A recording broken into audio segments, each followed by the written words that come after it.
l'IA va créer un business en ligne en 7 minutes. Elle lance les pubs. Il va se rémunérer avec un abonnement. Tout ce que vous avez besoin, c'est d'un produit que vous prenez en photo grâce à nas.com. Quand c'est sur trop de conneries, maintenant, je vais prendre mon catalan. On part en couille, là, en fait. Parce que ce gars-là, je connais les ventes qu'il fait. Puis tu connais sa compagne, apparemment. Tu nous expliquais juste avant. T'avais un truc à partager?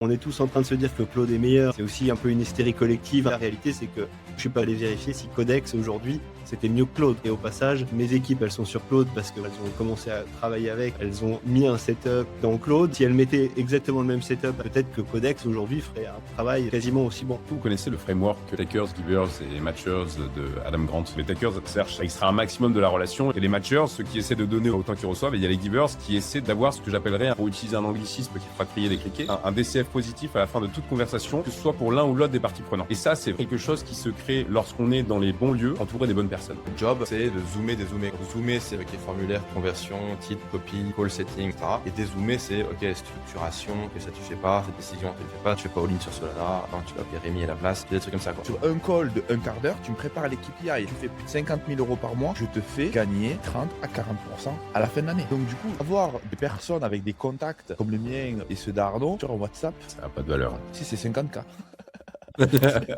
Ok, alors, bienvenue à tous. Nos sujets de la semaine. Sujet 1, Nas Daily, célèbre pour interviewer des gens justement qui étaient en prison, qui a lancé une boîte où, grosso modo, tu prends une photo, ça fait une boîte.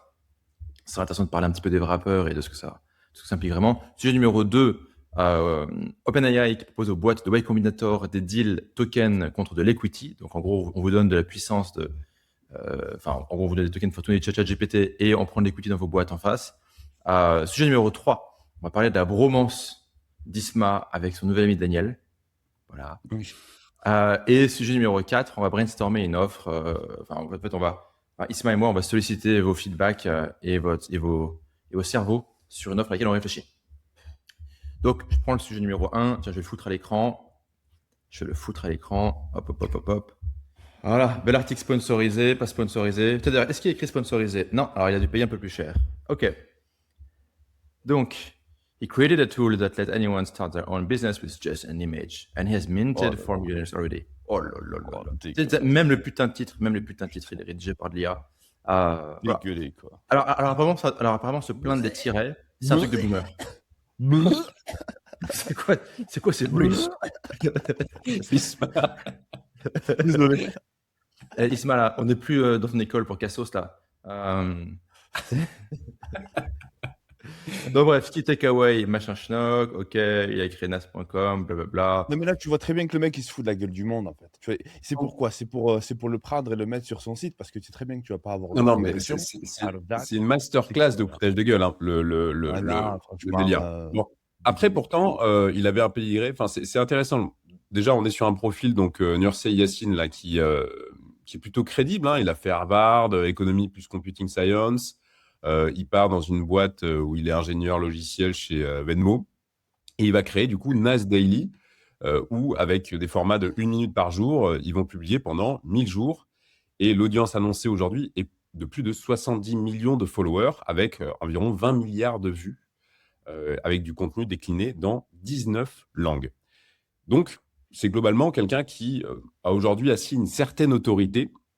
Et il va sur cette base-là avoir une idée, créer un produit, nas.com, où l'idée centrale, c'est de prendre une photo de ce que vous voulez vendre, et l'IA va créer un business en ligne en un temps record, en 7 minutes. Vous créez un store, vous générez du contenu marketing, vous commencez à chercher des clients, ça produit vos pubs, ça lance les pubs, et il va se rémunérer avec un abonnement à entre 10 et 100 euros par mois, 5% du spend, et le frais de transaction sur la transaction. Et c'est globalement l'idée. Et la promesse qui est d'ailleurs finalement assez drôle, c'est de dire finalement aujourd'hui, vous n'avez plus besoin d'audience. Tout ce que vous avez besoin, c'est d'un produit que vous prenez en photo grâce à nas.com. Et c'est quand même assez drôle d'oser dire ça lorsque tu lances ça grâce à tes 70 millions de followers. Et il y a un truc quand même, c'est pourquoi on en parle aujourd'hui? Parce qu'il l'a lancé il y a Quand ça temps. sort trop de conneries, maintenant je vais prendre mon catalan. Et je pense que là, on part en couille là, en fait, les gars. Donc là, je mets mon catalan sur la table parce que ce gars-là, je connais après les ventes qu'il fait sur. Il avait notre SaaS. Et puis tu connais sa compagne apparemment, tu nous expliquais juste avant, t'avais un truc à partager? Non, ça va. Mais en tout cas, Ok. j'avais eu vent des conversions. Est-ce que c'est le même SaaS qu'il avait à la con avant et qu'il a changé? Mais il essayait de compete avec School.com, je crois. Un truc comme ça. Il avait ça. Bah, là, son enjeu, c'est de tuer Shopify. Hein. Si tu vas d'ailleurs je crois, dans pricing, Ouais. là, Arnaud, il se compare à Shopify. Donc, Moi, je pense que c'est le même. Je pense que c'est le même sujet que l'archevêque. Je pense que c'est le type de. Allez, on tartine, on remet une couche là. Je pense que c'est Pauvre. une personne qui est occupée. C'est une personne qui est occupée. Mais par contre, par rapport à l'archevêque, d'un point de vue marketing, en tout cas d'un point de vue sales team, il a bien été accompagné. Après, par rapport au marketing, tu l'as démonté la dernière fois, Arnaud, je pense que pour l'archevêque, je pense qu'au vu de la confiance qu'il avait et de l'autorité, enfin, l'audience qu'il avait, t'as pas vraiment. S'il y a des points à aller chercher, c'est pas forcément sur la VSL. Donc voilà. Mais en tout cas, ce que je voulais dire par rapport à l'archevêque et Nas Daily, c'est que tu vois, il y a eu le côté avec l'investissement qui s'est à peu près mal passé, d'après ce que j'ai pu comprendre, et c'est que ça a mal été anticipé ou qu'il y a en tout cas des décisions qui ont mal été prises. Et là, je vois la même chose avec lui, c'est qu'en fait, tu te retrouves avec une personne qui a une autorité. Enfin, autorité, je veux dire, l'archevêque, comparé à lui, l'archevêque, il est bien plus solide que ce gars-là. Ce mec-là, il a jamais rien fait à part faire des vidéos et il a pumpé l'alcool sur YouTube, sur Meta, lorsqu'il était connu. Il a fait il a de la consistance et il a fait des vidéos. Oui, ça, crédit doit être donné. On va donner à César ce qui appartient à César. Mais après, sur le reste, sur toutes les business decisions qu'il a pris, il a jamais vraiment été articulé. Non, c'est pas un entrepreneur. Enfin, le mec, il a eu de l'argent parce qu'il a eu des vues. Et puis après, il a gros une team et il n'a jamais réussi à convertir son audience.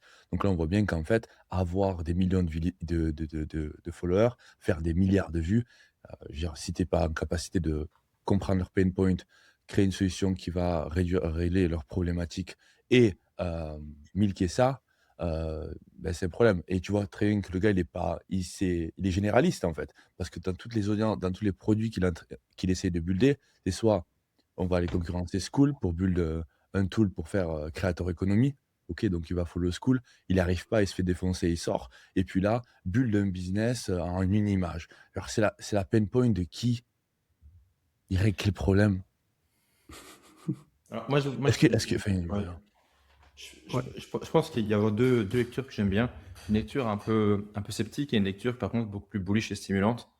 La lecture un peu sceptique, c'est on s'imagine souvent que si tu as de l'audience, tu as de la confiance, tu as de la trust, tu as de la conversion, vas-y, range ton épée, toi. Et en fait, souvent, vu l'extérieur, ils font ah bah le mec, il a X millions d'abonnés, donc en fait, c'est bon, c'est facile, etc. Et en fait, tu peux juste, en fait, alors les humains sont un peu cons, mais il y a quand même des limites parce que tu peux leur bourrer dans le gosier. C'est un peu pareil pour les campagnes américaines. Je ne sais pas si vous vous souvenez de la campagne de Bloomberg qui avait été essayé d'être. Il voulait être. Je crois qu'il voulait être démocrate, être l'élu démocrate aux dernières présidentielles. Il avait foutu un budget de psychopathe sur la table. Il avait une autorité phénoménale. C'est un homme d'affaires avec un succès incroyable, etc. Personne n'en avait rien à foutre de Michael Bloomberg comme homme politique. Personne n'avait rien à foutre. Et t'as beau foutre le budget, l'autorité, le réseau, les médias, machin. Les gens s'en branlent. Autre exemple que je trouve fascinant, vous connaissez Telegram avec Pavel Durov. Le mec essaie de chiller sa blockchain Ton depuis 4 ans. Voilà, donc et tout le monde dit, attends, les mecs, ils ont 1 milliard d'utilisateurs sur Telegram, c'est la seule blockchain qui a vraiment une base d'utilisateurs qui sont là pour autre chose que du gambling, donc ça peut forcément fonctionner, c'est un truc de fou, etc. Les gens en ont rien à foutre. Ils en ont rien à foutre.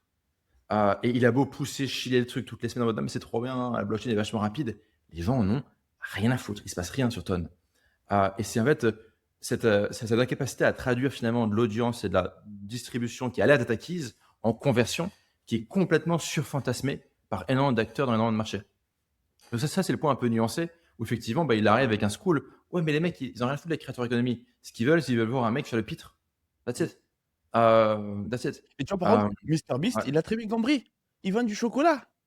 Ouais. Il essaie pas de se prendre pour un gars, il essaie pas de se prendre pour Elon Musk. C'est quand même lancé dans la fintech, MrBeast. Mais ça, c'est pertinent. Ça, c'est pertinent. Ouais, mais il est pas. Tu vois ce que je veux dire? C'est-à-dire qu'il il va aller chercher les criquets, tu vois. Mais attends, les gens achètent déjà du chocolat, achètent déjà des services bancaires. il n'est pas en train de leur introduire un truc de niche au 8e degré. Tu vois, s'il leur vendait un tool je sais pas quoi, d'édition de vidéo au 8e degré pour youtubeurs, pour aspirants youtubeurs, bon, ok, Mais un peu, pourquoi pas. Thumbnail, par Ouais. contre, tu vois, un Ils tool vendent pour pas un SaaS thumbnail. à du business owner. Ils vendent quelque chose qui s'est toujours très bien vendu. Ils vendent une illusion très propre, très rapide et très actuelle, qui est celle d'avoir un business parce que tu as une interface. Maintenant, Ouais. est-ce que tu fais du MRR sur le long terme avec ça? Non. Est-ce qu'il aurait mieux fait de faire une lifetime offer? Oui. Mais ceci étant dit, ce qu'il vend, actuellement, Le truc, c'est qu'il a une audience.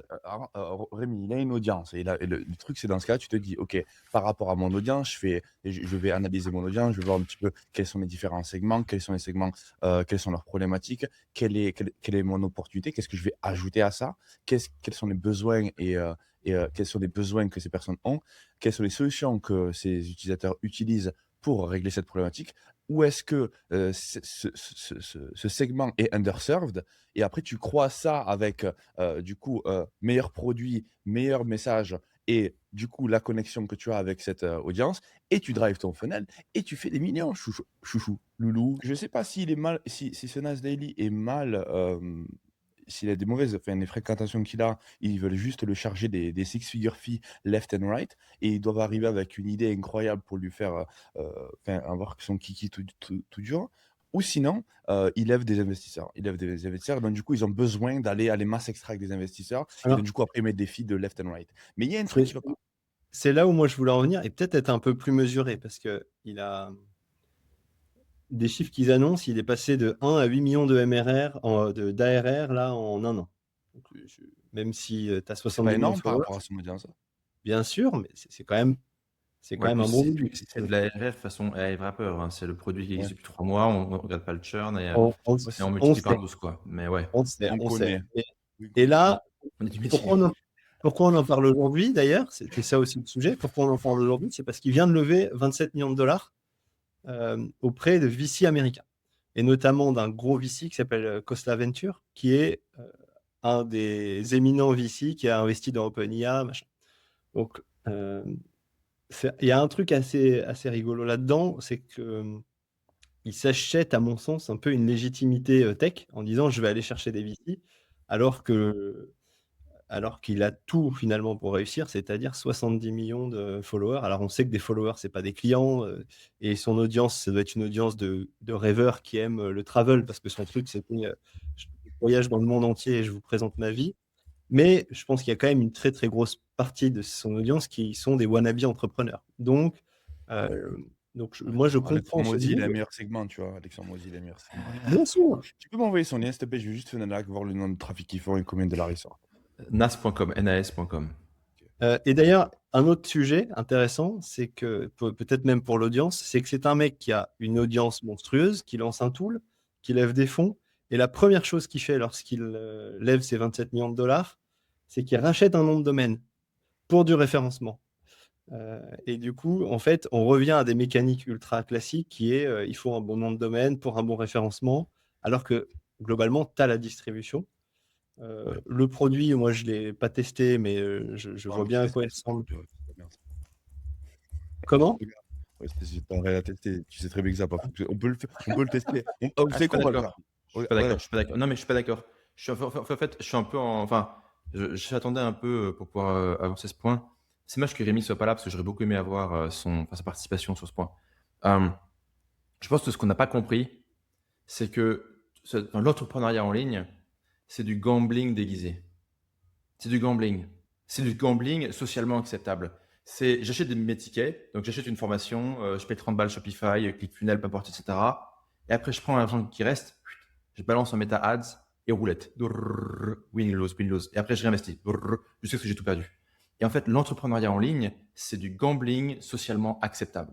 Et ce qu'il fait ici, c'est qu'il rend le truc le plus bourrin, le plus direct, le plus. Tu fais quoi avec ton putain de chat là? Le plus. En fait, il retire toutes les frictions. Rémi, ce que je disais, c'était qu'en fait, pour moi, le produit est incroyable parce que l'entrepreneuriat en ligne, c'est juste du gambling socialement acceptable. Tu sais, genre, en gros, tu prends tes 1000 balles et tu balances et go, roulette casino. Est-ce que je deviens riche? Est-ce que je vais devenir riche du jour au lendemain ou pas? Et en fait, on est vraiment sur cette méta au sens de récit. On est sur cette méta finalement du gambling en fait. Et dire tout dans la putain d'économie devient du gambling.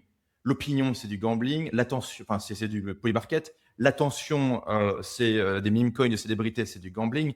Tout est du gambling. La géopolitique, c'est du gambling. Et qui va mourir et se faire euthanasier, c'est du gambling. Tout est devenu un putain de casino. Et je pense que ce produit, de ce point de vue-là, épouse parfaitement le zeitgeist.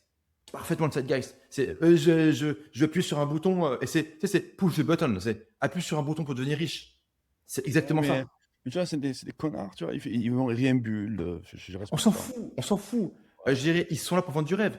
En fait, moi, la question que je me pose depuis quelques temps, c'est, en fait, j'ai été marqué par un produit qui s'appelle Pump.fun en crypto. En 30 secondes, c'est quoi? N'importe quel golemon en un clic et pour 3 balles peut lancer un token et n'importe quel golemon sur Terre peut spéculer dessus. Okay. Toutes les barrières techniques, ouais, il faut payer un développeur, il faut payer 10 000 balles, il faut créer des poules de liquidité, ça va prendre 3 mois, c'est compliqué, machin. Les mecs ont retiré toutes les contraintes. Donc, il n'y a plus aucune barrière à l'entrée et du côté offreur et du côté demandeur. Donc, du côté émetteur de token et du côté gambler. Et après, on va sur-gamifier les instincts les plus vils. Même, je dirais, le rug, qui normalement est un crime, c'est normal, c'est partie du cycle de vie du produit. Enfin, tu vois, des trucs complètement délirants. Et en fait, Pump.fun, c'est une boîte qui a ramassé entre 500 000 et 5 millions par jour, grosso modo depuis 2 ans, de manière quasiment ininterrompue. Même aujourd'hui, en bear market, ils print toujours. Et ce que je me demande maintenant, c'est industrie par industrie, secteur par secteur, métier par métier, quel est le Pump.fun? Quelle est la version de ce métier où les instincts les plus vils sont sur-gamifiés, où toutes les barrières à l'entrée, toutes les barrières techniques, toutes les lourdeurs qui peuvent exister sont retirées, et boum, tu vas droit dans le gambling. Droit dans dopamine, émotion. Et je pense que de ce point de vue-là, en prenant cette grille d'analyse, ce produit coche énormément de cases et est phénoménal. Voilà, donc en fait, nas.com, est-ce que les gens vont créer des vrais business avec? J'en sais rien. Tu as juste besoin d'avoir 3 connards qui réussissent. Et c'est ce qu'il met dans son article. Tu as 4 connards qui sont devenus millionnaires. Pump.fun, c'est quoi? C'est 50 millions de tokens lancés, 5 qui sont allés à 1 milliard et plus de market cap. Plus ou moins. Le récit suffisant. Et c'est 100 mecs qui sont passés de 0 à 50 millions de net worth accidentellement en 3 jours. Et après, ils ont tout perdu, mais on s'en fout. Ça suffit à créer le récit. 3 coins qui réussissent, 2 connards qui gagnent de l'argent, tous les autres qui se font empaler, mais d'une violence inouïe. Ça suffit. Et là, c'est ça. Il y a 4 fils de pute sur. En fait, on te dit, hey, regarde, il y a 850 000 mecs, non, 350 000 clampins qui ont testé le produit. T'en as 4 qui ont réussi à shipper un truc. T'as vu le taux d'échec? C'est pas grave. On s'en branle, le taux d'échec. C'est du casino. Le taux d'échec, c'est un truc de blanc. C'est le mec qui réfléchit en mode, ouais, mais attends, du coup, est-ce que vraiment, qu'est-ce que va penser ma daronne? Attends, du coup, parce que j'ai demandé à mon comptable. Ah oui, je sais pas trop quoi. Non, c'est un truc de babtou. Le taux d'échec, ça compte pas. Est-ce qu'il y a un fils de pute qui a cliqué sur le bouton qui est devenu millionnaire? Yes, motherfucker. Moi aussi, j'ai cliqué sur le bouton. Boum. Incroyable. Phénoménal. Phénoménal. Bah, je testerai le produit après l'épisode. Phénoménal. Mais phénoménal. Incroyable. J'adore. Press the button. Press the button et enrichi Sam Altman avec du coup sa nouvelle idée qui est de transformer son coût marginal en option d'achat sur les meilleures startups IA du monde. C'est vrai. Ouais, ça, c'est un super bet, ça peut bien marcher. Mais juste là-dessus, du coup, Rémi, si on revient sur Nas, ça corrobore ce que toi, tu dis à chaque fois, c'est qu'il aurait dû faire une lifetime offer, en fait. Parce que... en tout cas... moi, je suis pas toujours d'accord avec toi. Non, vous comprenez pas, les mecs. Vous êtes des touristes, putain. Le mec, à partir du moment où il a le dream, qu'il a écrit sa page de vente, son petit store, et qu'il a 4 visiteurs, il va rester. En fait, il reste. Mais on le connaît, le terme. Le gros de son MLR là-dessus, sur des mecs qui fantasmaient le fait d'avoir une boutique sans jamais avoir réussi à faire une vente. Et puis, c'est leur identité. I am the founder and CEO of this dog shit. C'est de l'identité. Non. Lifetime offer, autant par moment c'est bon et je valide, autant là, pas pertinent. Et en plus, comme lui, il a des coûts courants quand même de serveurs, de machin, de trucs, de crédit OpenAI, etc. Oui, il peut pas du tout. Il est obligé de rester en mensuel parce qu'il doit accompagner ses coûts. Sinon, on peut se faire rect, quoi. Ou alors, il faut un risk management de port et dès que le mec dépense trop de crédit, tu dis, condition générale de vente, hop, on ferme ton truc, on te dégage. Et ça finit en général dans des gros dramas, voire dans des grosses class action. Non. Okay. Transition vers le prochain sujet. Ouais, parce que là, franchement, je trouve pas que ce mec ne déserve même pas qu'on parle de lui, quoi, je trouve. Parce que c'est même pas valuable pour l'audience. Comment est-ce qu'ils sont censés utiliser ça pour faire du business? Ils n'ont pas l'audience, ils Il n'y a aucun business fondamental à part use your hype. Et à part si la hype, Press appuie sur button. la hype. Ouais. Press the Gambling. button. Ouais. Ok, next. Ok, sujet suivant. Rémi, tu introduis? Bah, T'étais enfin, parti dessus, je en crois. une phrase, hein, on a OpenIA qui a transformé son coût marginal en option d'achat sur les meilleures startups IA. Pour la faire simple, il propose du coup du crédit contre de l'equity. Jusqu'à maintenant, pour prendre des parts dans une boîte, globalement, tu proposais du cash ou bah, de l'equity de tes propres boîtes. Mais là, OpenIA ouvre une nouvelle perspective qui est d'offrir finalement du computing power pour prendre des parts. Ce qui est très smart pour deux choses. Ben, eux, c'est leur coût marginal. Et deuxièmement, c'est une manière d'aller chercher à être le choix par défaut. Et le gros enjeu aujourd'hui pour les IA, qui sont finalement de la force de calcul, hein, c'est vraiment d'être le choix par défaut lors de la création de l'outil. Et aujourd'hui, le pari que fait Sam Altman, c'est d'aller semer comme ça son token dans toutes les boîtes du Y Combinator en early stage, ce qui est très smart. Et ce qui n'est pas nouveau, AWS fait ça depuis 10 ans, mais plutôt en mode supporting, sans equity.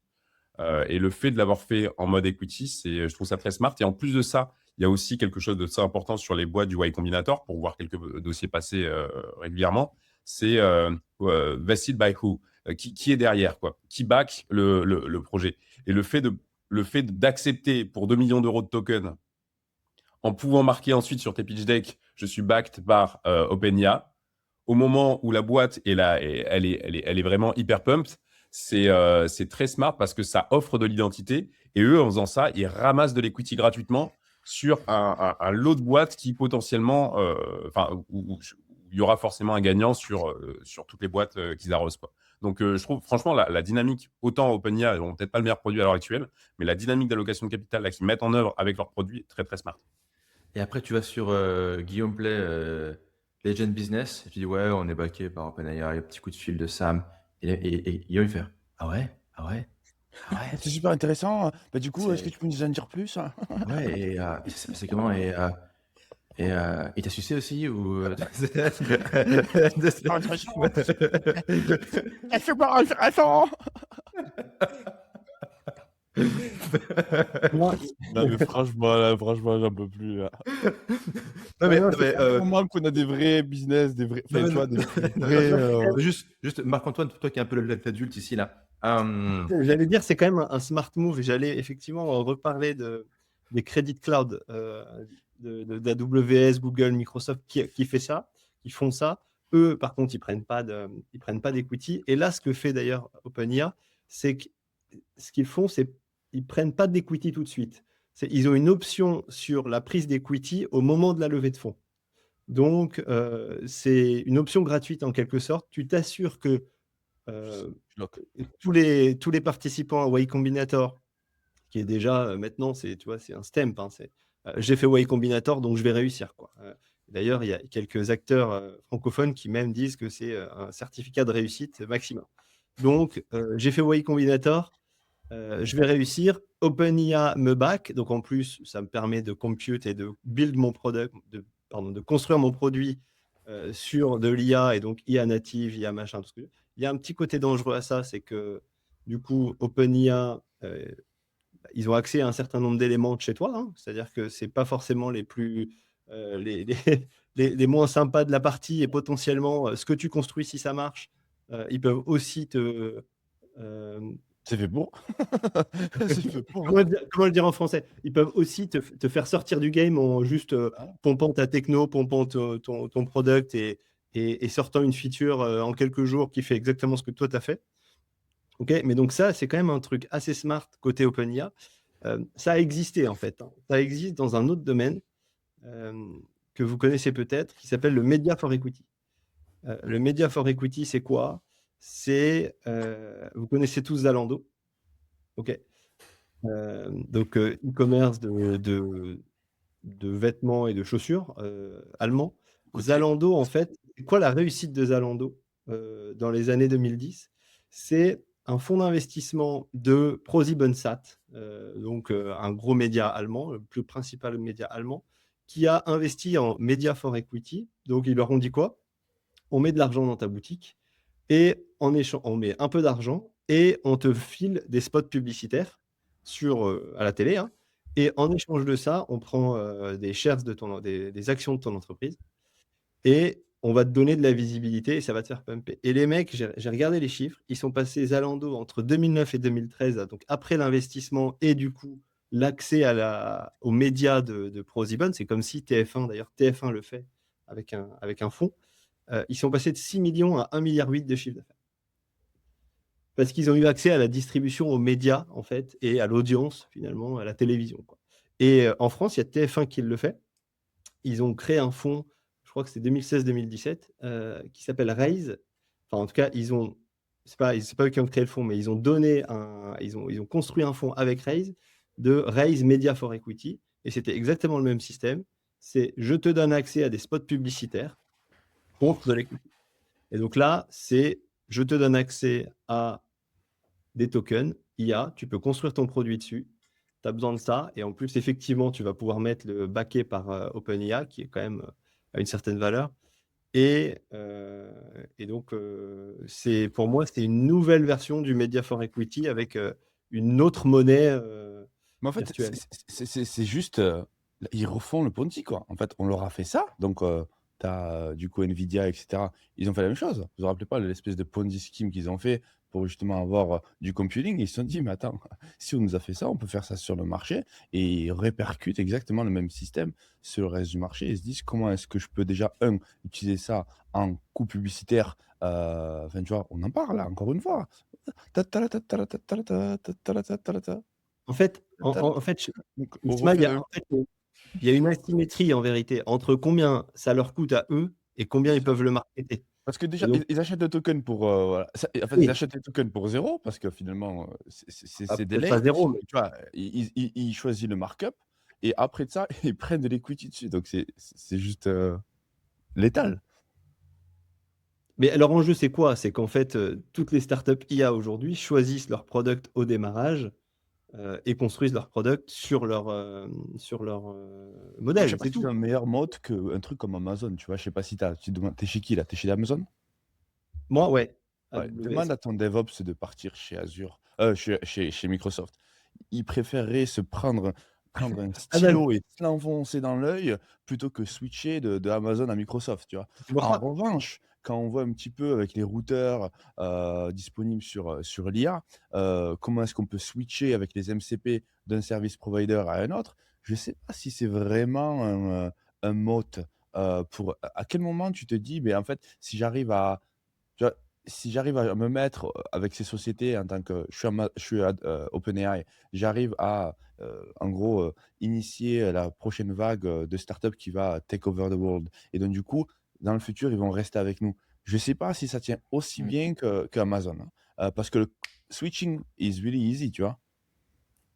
Switching cost, il est vraiment bas, hein. Le switching Ouais. cost, il est quand même super bas sur les modèles IA. Bah, surtout que maintenant, tu le construis, c'est construit nativement. Tu sais que tu dois construire un modèle où tu Ouais. construis ton product en sachant que tu dois pouvoir switcher. Et Mais dans avec la les agents, etc., tu as différents agents qui, par rapport aux capabilités que tu veux mettre, aux fonctionnalités que tu veux mettre, si par exemple tu vas aller chercher la transcription, bah, ok, tu sais très bien qu'il faut aller chercher cette IA pour un autre. Et donc du coup, c'est plutôt les agents en fait qui vont aller, en fonction de leur rôle et de leur task, qui vont aller utiliser une certaine API. Donc, je ne sais pas si c'est Après, vraiment actionnable. Hein? dans quelle mesure c'est pas aussi un coût marketing pour OpenIA Merci. de se dire, parce que là on voit OpenIA le gros qui va backer les petits en fait, ou qui va prendre des participations dans les nouveaux arrivants, mais à quel point c'est pas intéressant pour eux de dire, regardez, on back tous les nouveaux arrivants, tous les meilleurs, C'est- et ceux qui vont pumper, parce qu'il y en a dans Y Combinator qui vont pumper, eh ben, ils ont un strategic partnership et ils ont été identifiés très tôt par OpenIA. Et donc peut-être qu'on sous-estime le fait que le gros a besoin des petits pour sa propre publicité, parce qu'on le sait en ce moment, typiquement, on est vachement chahuté par. Atman, il est chez. Atman, il est chez. Atman, il est chez. Pour moi, c'est Atman, il a des leur valeur. parties. Ils viennent de se faire dépasser par Anthropic et il faut qu'ils arrivent à renouveler leur equity story pour continuer à gros. Et là, franchement, c'est une graine magnifique pour de l'equity story. Parce que c'est la, Ouais, c'est mais la meilleure manière de donner à cette boîte une perspective de croissance Mais nouvelle d'un nouveau x10 qui aujourd'hui semble quand même complexe au vu de la compétition qui émerge, etc., dans leur modèle actuel. ouais, mais le truc, c'est que en fait, tu te retrouves avec déjà Atman, il a des parts chez Y Combinator. Ok. Donc en fait, il a ce real estate qui est là. Il se dit, mais frérot, pourquoi que je le leverage pas? Fais-moi une passe décisive. Ils arrivent au board. Ok, bam bam. C'est 2-2. Ok, donc ça se fait au coin de table, un quart d'heure, deal closed. Ok, donc c'est juste plus de real estate. Hier, j'étais au sauna et j'avais un gars, deux gars qui viennent me voir. Ils me disent, ouais, mais là, du coup, j'ai suivi tes conseils. Ce qu'on fait, c'est que on déploie de l'IA dans des sociétés et on va aller chercher justement, parce qu'en fait, ils faisaient des AI avatars. Donc, ils allaient, par exemple, prendre Hormozy, ils prenaient tout la knowledge base et ils te permettaient en fait de jump on a call avec Alex Hormozy, lui poser des questions. Et donc là, ils ont closé Hormozy, ils ont closé euh, Tony Robbins, etc. J'ai dit, ok, très bien. Sauf que le problème, c'est que pour les coachs et les consultants, le problème, c'est pas le customer success. Ils aimeraient avoir des problèmes de customer success. Eux, ce qu'ils ont besoin, c'est comment tu peux les aider à générer plus de trafic et à convertir ce trafic. Une fois qu'ils convertissent le trafic, ils ont l'argent, ils peuvent payer les customer success. Donc, c'est pas un enjeu. C'est-à-dire qu'en fait, tu es positionné uniquement sur les têtes d'affiche, sur les super-héros des Avengers de l'industrie. Tu peux prendre la même IA, parce que c'est d'un point de vue fonctionnalité, c'est knowledge-based que tu scales. Donc, dans ce cas-là, tu peux partir sur d'autres, tu peux partir sur, par exemple, les hôtels et les réceptionnistes et déployer des solutions pour remplacer des jobs qui étaient, qui coûtent de l'argent avec un business qui dépense, je sais pas, 10 millions en payroll par mois et tu lui dis, je peux te faire économiser 5%, 10% et tu prends un pourcentage de ça. Tu vois. Et du coup, ils sont partis sur ça. Je les ai revus 3 mois plus tard. Les mecs, ils closent des deals à 50, 100K left and right. Et le business, en fait, il a complètement changé. En fait. Ils étaient là à essayer de se prostituer émotionnellement, essayer de vendre ça à des coachs qui n'avaient pas besoin de ça, à diriger le bateau vers une industrie qui avait vraiment besoin de cette solution-là et à régler des problèmes qui sont quantifiables et facilement mesurables, où tu n'es pas obligé, comme dit Arnaud, d'ouvrir des tiroirs et dire et si ça se passe, ça se passe, dans ce cas-là, tu vas y arriver. Et là, ils ont quand même réussi à trouver la bonne idée, mais à la fucked up, ils disent maintenant, on prend des equity. Tu dis, mais pourquoi tu prends des equity? Prends le cash maintenant. Pourquoi les gens ils essaient de créer des trucs de fou et c'était un petit peu la conversation que j'avais eu en off avec Arnaud, où moi j'avais proposé un business où on prenait des equity, où il y avait des deals. Et en fait, il me dit, non, mais en fait, si tu fais économiser 1 million à un business, tu peux lui prendre 100 000. Et c'est beaucoup plus facile et mesurable pour une société, c'est beaucoup plus transparent. Comment ça s'appelle? Le transparent incentive est vraiment important. Parce que quand tu fais un deal avec quelqu'un, que tu closes avec quelqu'un plus de 50 000, 100 000 dollars, et que tu dis My transparent incentive, c'est-à-dire que mes motivations transparentes sont je vais pouvoir te closer en tant que business, je vais pouvoir déployer ça dans ton business, te faire gagner 100 000 euros par mois ou 1 million par mois, je vais gagner de l'argent, je vais l'utiliser en case study et je vais faire plus d'argent. Ok, il n'y a pas de, tu vois, est-ce que le gars essaie de me niquer? Est-ce que, comment ça va se passer après? Les equity, comment je vais me. Et ça, en fait, ça fait quoi? Ça crée de la trust. Et quand tu fais de la trust, tu réduis la complexité. Quand tu réduis la complexité, tu fais avancer le deal plus rapidement dans la pipeline. Au lieu d'essayer de mettre des plans sur les comètes et essayer de faire des trucs de fou furieux. J'ai fini mon monologue. Ok. Moi, pour revenir sur vraiment OpenAI et Y Combinator, je pense que la question par laquelle on devrait commencer, c'est pour toutes les startups de Y Combinator, il y en a combien qui utilisent OpenAI et combien qui utilisent Claude? Elles sont toutes sur Claude. En fait, la vérité, c'est qu'elles sont toutes sur Claude. Donc là, c'est peut-être juste une offre pour leur bourrer dans le gosier et tester au moins notre truc, quoi. C'est un peu. Surtout quand on sait à quel point les gens sont. Non, mais quand on sait à quel point les gens sont moutonniers parce que c'est la nature humaine, le mimétisme.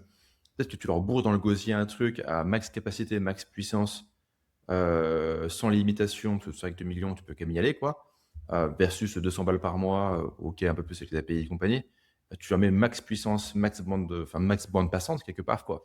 Pour dire, tester au moins, quoi. Parce que c'est vrai que, et je sais que, apparemment, OpenAI a fait pas mal d'améliorations sur leur outil de coding, pourquoi pas. Je pense que le point de départ, c'est il y a quel pourcentage de ces boîtes qui sont sur Claude versus sur OpenAI? À mon avis, la réponse, c'est qu'elles sont toutes sur Claude, quoi. Et là, ça devient carrément, en plus de l'equity story, de l'upside à peu près illimité, tu dis, OK, en fait, on va prendre des parts dans certaines de boîtes, tous les 6 mois, on prend des parts dans certaines de boîtes, etc., qui est assez intéressant pour une vision très long terme. En gros, on va own the world, qui est une super story. Mais il y a aussi le truc où, en fait, on est parti pour pas du tout own the world, en fait. Donc, donc Let's try. commençons par ça, quoi. Après, sur le dialogue, finalement, ou sur l'échange pour la relation entre le petit et le gros, entre le modèle et le wrapper, en fait, là où je pense que c'est intéressant, enfin, l'autre interrogation pour les prochaines années, c'est dans quelle mesure, finalement, le modèle n'a pas d'autre choix que de dévorer le wrapper. Après, il faut voir les conditions de financement, il faut voir s'il y a toujours de l'argent des Saoudiens qui va se déverser dans des VC, qui après va se déverser dans des boîtes d'IA. Mais si jamais ça se tend un petit peu, il faudra quand même faire sortir du bif, il faut faire rentrer de l'argent. Bah, toi, tu es un modèle, tu dis OK, toi, tu es Claude, tu dis OK, c'est qui les 10 plus gros mecs qui font le plus de pognon et qui sont en hyper croissance sur Claude? OK, Lovable, machin, bidule et tout. OK, bah on les clone, quoi. Ou on les rachète contre de l'equity ou un truc comme ça qui ne coûte pas trop cher. Pas contre du cash, parce que par définition, On a va besoin pas de abuser cash. non plus. Hein. Et, et en fait, Il je manquerait pense plus que ça. Qu'on leur donne de l'argent. Et, et je pense qu'en fait, moi c'est quand j'avais écrit Togan.ai à l'époque, c'était vraiment un tout petit projet de copywriting. En fait, on misait tout sur le fait que ChatGPT ne pouvait pas aller sur Internet pour faire de la recherche en temps réel et que tu ne peux pas mettre une URL dans ChatGPT. Et je dirais, on a acquis 60 000 paid customers juste là-dessus, quoi. Mais on savait que c'était qu'une question de temps avant que les mecs ils règlent ça et puis ça serait terminé du jour au lendemain, quoi. Et c'est quelque chose, cette interrogation en fait, en combien de temps finalement, au bout de combien de temps tu claques, en combien de temps le modèle il te tue, et après et où tu peux arguer du fait que en fait j'arrive à avoir de la data custom, typiquement tes curseurs, tu as tous les mecs qui codent, qui rajoutent leur code, qui corrigent leur code, etc. Donc tu es quand même sur une data custom que le modèle n'a pas forcément. Donc là, ok, pourquoi pas, tu as un truc, mais tu vois, tu es sur un lovable. Je trouve, la boîte est incroyable, j'ai que des trucs positifs à dire, quoi. Mais concrètement, ok, ils sont incrémentalement meilleurs en layout que Claude tout seul. Ok, that's it. Enfin, tu vois, et je me demande, tu vois, en fait, dans quelle mesure ils vont pouvoir survivre à la nécessité économique pour Saturne de dévorer ses fils, quoi, tu vois, quelque part, quoi, pour être un peu mythologique, tu vois. T'es plus sur OpenIA ou sur tout le monde? En Parce que général, là, il est en train de parler de la. Claude va être Il est en train de rentable, là, parler vous de avez la. vu? Là, il est en train de parler Claude de est rentable de la cette année. singularité, finalement. On va y arriver. C'est qu'une question de temps. Pardon. Ouais. Je ne sais pas si vous avez vu la news, mais Claude annonce qu'ils vont être Anthropic, qui vont être rentables cette année-là. Ouais. Plutôt que prévu. Ouais, j'ai vu. Ouais. Donc, Sauf si ChatGPT arrive à les rattraper un peu sur le coding et que soudainement, boum, ou que le mix cursor plus XAI, voir ce que ça va donner, arrive à grignoter parce que on connaît la loyauté des mecs. Donc ouais, c'est ouf qu'ils soient rentables. Mais pas encore, mais ils prévoient de l'être plutôt que prévu. Ils ont dit fin 2026. Ouais. après, Claude, ils aiment bien annoncer des trucs. Hein. Enfin, ils aiment bien annoncer Ah, la il fin du monde. L'AGI dans 6 mois, on va virer tous les entry-level white collar d'ici le 1er janvier 2027. Mais oui, il délivre, effectivement.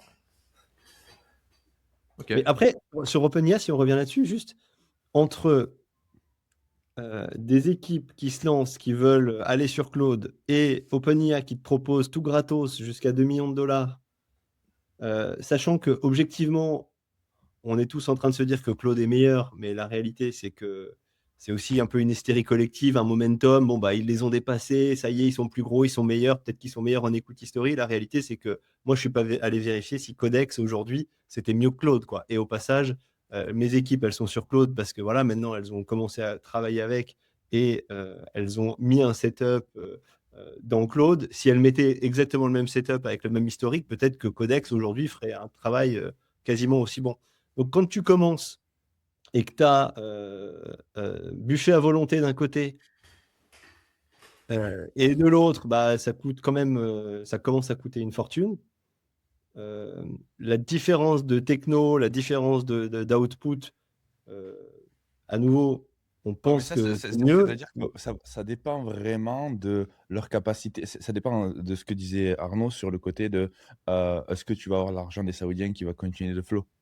Parce que si jamais, je sais pas si il y a 2-3 podcasts, je disais que justement, je pense que les coûts par token vont faire qu'augmenter.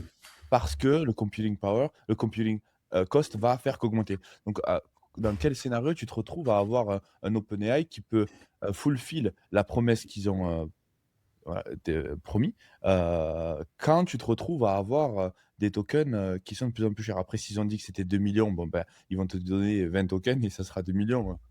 Félicitations. Ouais, mais quand tu es chez YC, tu réfléchis aux 3 prochains mois, tu vois. Enfin, est-ce Ouais, que mais après, tu tu vois, penses. sur YC, c'est 1 à 2 de success rate, quoi. Donc, au final, s'ils veulent investir dans des, encore une fois, des tiroirs, hein.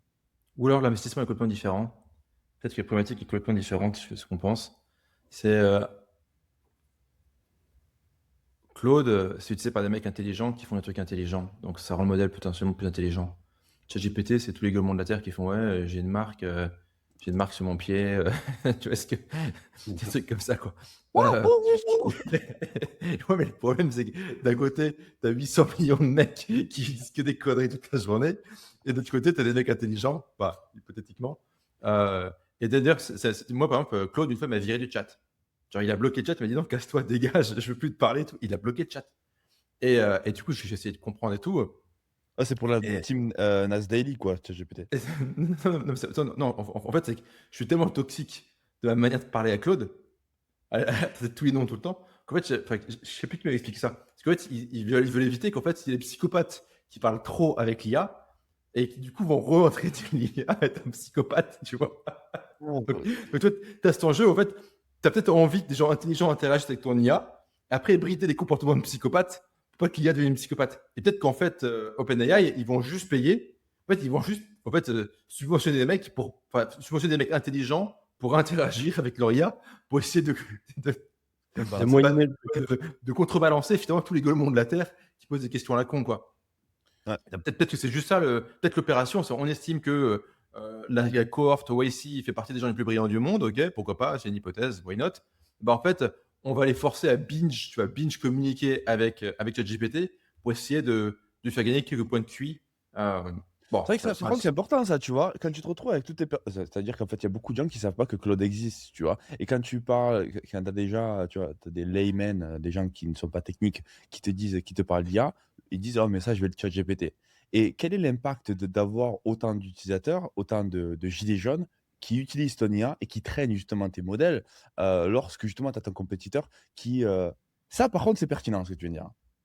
Et l'impact sur le modèle. Enfin, c'est pas 120 gars qui vont, tu vois. Non, mais Non, le nombre c'est de son personnes. intime. Après, C'est en son- fait, la différence, elle est entre. Ben, du coup, tu as quoi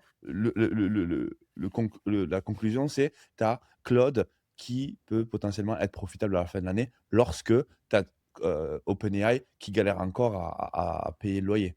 Donc, il est là la différence. Et comment est-ce qu'ils arrivent à faire ça? C'est parce qu'ils arrivent à avoir des entreprises qui payent. Il me semble qu'ils avaient plus de. C'était quoi? C'était 10 millions d'entreprises ou 1 million d'entreprises qui payaient plus d'1 million d'euros par mois.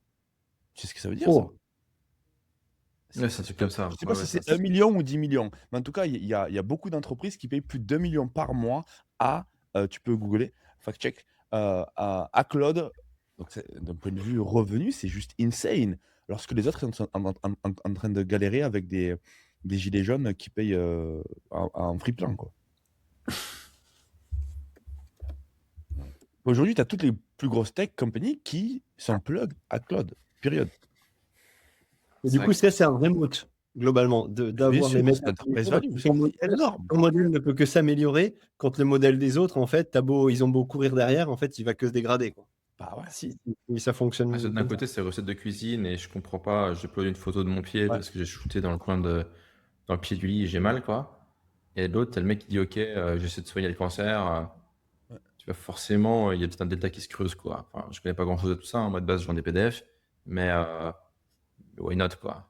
Mais d'un point de vue au product roadmap, product request, ben, ta product team, elle est soit elle règle des problèmes sur des tech teams qui sont à plus de 500 employés qui essayent d'aller éclater des billions de leurs problèmes, ou soit tu as, la mamie qui n'arrive pas tu vois, je sais pas. Bah, je vois pas comment tu wins comme ça. Et c'est fou quand même, la position qu'ils ont perdue quand même, hein. Avant, on parlait que de eux en 2022-2023. Mais après, quand tu as 100%, tu peux aller que en dessous après de côté. Donc, c'est pas compliqué pour quelqu'un. Enfin, c'est compliqué pour quelqu'un de rentrer, mais c'est facile de traquer le downfall d'OpenAI. C'est ce que j'essaie de dire en fait. Ouais, bien. Tu nous parlais de ta bromance avec ton copain Daniel, là? Ouais, Daniel m'a été Ouais, recommandé. Enfin, hein? donne un peu le contexte, qui, quoi, ou comment, parce que c'est avec Daniel comme ça. Ouais. Non, je peux partager un petit peu YouTube. Daniel Dallen. Pour tous ceux qui ne connaissent pas Daniel Dallen, enfin, vous connaissez tous soit Daniel Dallen, soit vous connaissez, vous avez déjà vu son contenu, ou vous avez vu des criquets qui essaient de dupliquer son contenu. Donc Daniel, c'est lui. C'est un Dutch, donc il est Dutch et il fait du contenu sur Internet. Il est founder. Il a une société qui s'appelle Ecomflow. Et donc, ce qui est intéressant avec lui, c'est que il a lancé, il fait ça depuis un moment, et il a lancé cette chaîne YouTube et il a lancé euh, un nouveau format de contenu qui s'appelle POV. Et il a réussi en fait à attirer à lui une audience en fait de founders, de fondateurs, de business owners. Donc lui, il a un business de fulfillment in China. Donc il aide les e-com stores à shipper leurs produits dans le monde entier. Donc normal, sauf qu'en fait, avec le contenu qu'il a créé, ben, il arrive à. Tu regardes, c'est super intéressant. C'est comme si tu étais avec tes potes et tu faisais 20-30 millions d'euros par an et tu avais des conversations d'un entrepreneur à succès qui vit une vie normale et qui te partage un petit peu ses problèmes, ses hauts, ses bas. Et il arrivait finalement à agréger une communauté qui part de Alex Hormozy au petit filmmaker, parce qu'il est très très bon, hein. Euh, Tu vois, c'est assez cinématique, c'est assez cool à regarder. Euh, donc, il a tous les entrepreneurs aujourd'hui du web, euh, 90% d'entre eux connaissent Daniel Dallen. Et donc, du coup, il a cette société, Ecomflow. Et c'est un ami à moi qui a fait la recommandation. Donc, voisins, ils étaient à côté. Et donc, du coup, on s'est vu plusieurs fois cette semaine. Il est passé à la maison. Et donc, du coup, il a vu un petit peu le business de iClosed et il a complètement vrillé. Donc, on a shooté une vidéo ensemble où on allait à travers son funnel en live. Donc, ça, c'est une vidéo qui va dropper bientôt. Et finalement, on lui a Non, montré, on l'a tu aidé peux à. juste virer, est-ce que tu peux virer l'encadré Riverside qui est en bas à droite pour qu'on voit bien l'écran sans.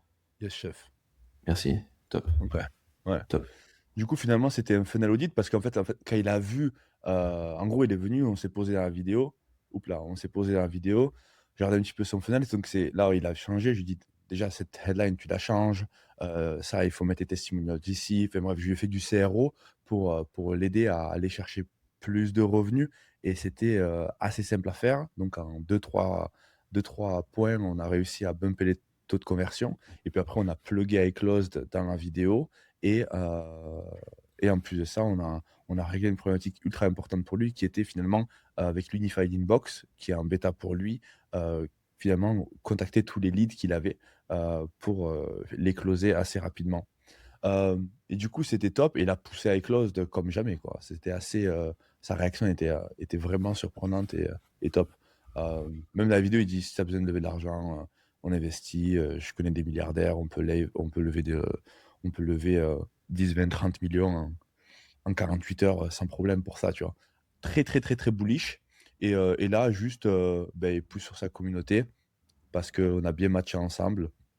Et c'est un énorme play aussi pour sa communauté parce que quand elle a vu l'impact d'iCloud sur son business à un quart d'heure, plus le logiciel, et que toute sa communauté sont des fondateurs, donc soit ils vendent des produits de consulting, de coaching, ou en fait, si tu ne fais pas d'e-com, tu vends mon téléphone, quoi. Donc tout le monde peut bénéficier d'un profit maximisateur tool, et ils détestent Go High Level, ils détestent euh, HubSpot, tous ces CRM à la com, parce que comme il disait, il a tout essayé et il n'y a rien qui est aussi complet que l'iClosed qu'on lui a mis entre les mains. Et donc, du coup, le jour d'après, on a eu Matt Gray, qui est notre gars. Je ne sais pas si vous connaissez Matt Gray. Donc, ces derniers jours ont été assez intenses. Insta. Donc, je ne sais pas si vous allez avoir une fille. Donc, je vais essayer de mettre. Viens rapidement. Vite, vite, vite, vas-y, bouge. Donc, le lendemain, le lendemain, on a ouvert. Je dis, j'espère que le premier carré Insta va pas être, bref, tech founder. Et hier, on a vu Matt Gray, il est passé aussi à la maison, qui m'a été recommandé par, pareil, un autre ami et Daniel, parce que Daniel, dès qu'il a vu le tool, il a texté, genre, les 10 plus gros créateurs qu'il connaît, Matt Gray qui passe, énorme aussi, infopreneur. On a fait la même chose, on a regardé son funnel. Pareil, là, il me semble qu'il a dit qu'il faisait 1 million par mois. Donc là, avec le funnel qu'il a il dit qu'il fait 1 million par mois, donc je peux le dire. Ça, c'est son business. Et là, tu tombes sur un funnel comme ça. Moi, j'arrive ici. Ok, merci, au revoir. En un quart d'heure, je te fais gagner, je te fais prendre 40%, quoi. Et pareil, boum, incroyable. Ok, on met ça dans toute notre communauté. Je vais bazarder partout. Faut absolument que tout le monde utilise ça.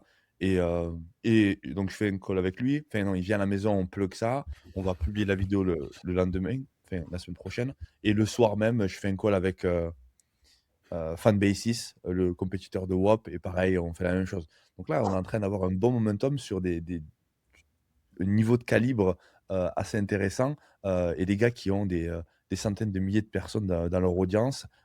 Donc, assez bullish pour le futur. Donc, je sais pas si vous avez des questions. Ouais.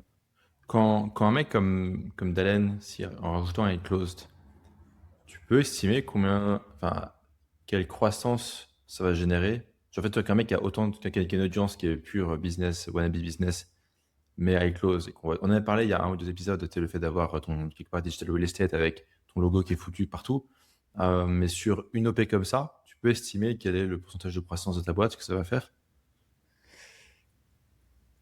Tu peux le faire parce que, en fait, c'est assez compliqué à traquer, mais c'est drastique. C'est drastique, hein. Parce qu'en fait, si tu veux, j'ai toujours eu c'est vraiment différent qu'un play comme, par exemple, une personne que je peux citer, Aeros. Donc, tu vois, tu as Aeros qui l'utilise, Aeros qui nous donne un testimonial de fou furieux. Donc, ça, c'est une chose. Mais après, tu as l'infopreneur qui fait une vidéo et qui dit: j'ai tout utilisé, ça fait 10 ans que je suis dans le business. Ouais. Go High Level, HubSpot, Pipedrive, Close, c'est tous de la merde. Vous devez utiliser que iClose. Et ça, par contre, c'est différent, tu vois. Et donc, du coup, quand tu as un gars comme ça qui arrive et qui se pose et qui a une audience de 250 000, 300 000 personnes qui lui font confiance, et en plus, il disait dans la vidéo, il disait, moi, il me l'a dit, on s'est posé 3 ou 4 jours avant de faire la vidéo, il m'a dit, écoute, moi, c'est simple. J'ai que 5 boulettes dans ma chamber. Donc, dans mon pistolet, j'ai que 5 balles. Et j'ai shooté toutes les balles pour mes propres business. J'ai que une autre balle à shooter, et pour un business qui n'est pas à moi. Et je veux la shooter pour iClosed. Il me dit que, en fait, il a eu plein d'opportunités des entreprises que vous connaissez tous, essayer de l'endorser, lui donner des millions de dollars d'equity, lui donner des trucs. Il a toujours refusé. Et le mec, il arrive, il dit, je vais faire ça, je vais te faire ton pouce, et je veux rien en retour. Moi, ce que je veux, c'est créer goodwill, qu'on commence à voir, qu'on commence à mesurer l'impact. Et plus tard, si tu as besoin de lever de l'argent, tu m'appelles et on fait ça en 24-48 heures. Donc, c'était plutôt le play. Pour moi, mesurer ça, c'est la première fois qu'on va faire ça avec des entrepreneurs aussi établis. Donc, je pourrais vous tenir up to date. Mais je sais que c'est drastique parce qu'en fait, il y a tous les autres qui vont faire la même chose, en fait. Parce que ça va devenir le nouveau OS. Ça va devenir la nouvelle way to brag, tu vois. Parce que dans la vidéo, comme il défonce Go High Level, comme il défonce tout le reste, c'est vrai, il a totalement raison. Je suis totalement d'accord avec lui. Donc, avoir un petit peu le ripple effect, mais je pense que ça va être massif. Là, c'était vraiment. Et surtout, les rooms dans lesquels ça te met, en fait. Le mec, en fait. Ah ouais, c'est ça. En fait, j'étais en train de faire un deal avec Fanbasis et ça commençait à traîner. Enfin, ma team faisait un deal avec Fanbasis. Il me dit, ah, vous faites. Parce que la conversation, il dit, ouais, dans notre workflow, on fait ça, ça, ça. Et puis après, on va mettre Fanbasis. Et moi, je dis, ah, Fanbasis, parce que il me semblait que Cheyenne, notre head of partnership, était en conversation avec eux. Et ça stagnait depuis une semaine. Il me dit, ah, vous connaissez Fanbasis? Je fais, ouais, on était en train de discuter avec eux. Ok, très bien. WhatsApp groupe, boum, boum, boum. Et salut, je suis avec Isma, founder of iClosed, un tool de fou furieux. Il faut le mettre dans tous les funnels. Il faut absolument que tu lui parles. Bam. Et le mec, le CEO de Fanbasis, il commençait maintenant à follow-up sur moi. Ok, très bien. Call le lendemain. C'était quoi les problèmes? Ouais, il faut ça, ça, ça. Ok, done. Est-ce qu'il y a autre chose qu'on peut faire pour toi? Et du coup, en fait, ça change le script totalement. Donc, du coup, quand tu es en capacité de partir, de faire pousser ta pipeline de deal, de partnership, parce que c'est exactement la même chose, hein, tes deals de partnership, c'est de la vente. Hein. Quand tu es en capacité de traverser ça à une vitesse folle, tu crées un momentum de fou furieux. Et donc, du coup, les gens, après, ils vont le voir notification sur Insta, qu'ils vont aller scroller le mois prochain, qu'ils vont voir tout ça dropper, plus toutes les releases qu'on a. Ils vont se dire, mais ils sont partout, ces gars-là. Et ça crée un momentum de fou. Donc, oui, il y a un impact à Daniel tout seul, mais en fait, c'est l'effet cumulé de tout le network. Et ça, c'est la première fois qu'on fait ça. Donc, to be Et continued. Isma, si on réfléchit pour l'audience, là, c'est qu'est-ce qui fait la différence à ce niveau-là? C'est le product qui parle de lui-même. Parce que là, en fait, tu as le mec qui devient ton meilleur ambassadeur, enfin un de tes meilleurs ambassadeurs, qui est prêt à t'ouvrir tous ses réseaux, à te pousser, comme tu le dis, partout, gratos, ce qui est quand même dans cette économie-là assez inhabituel.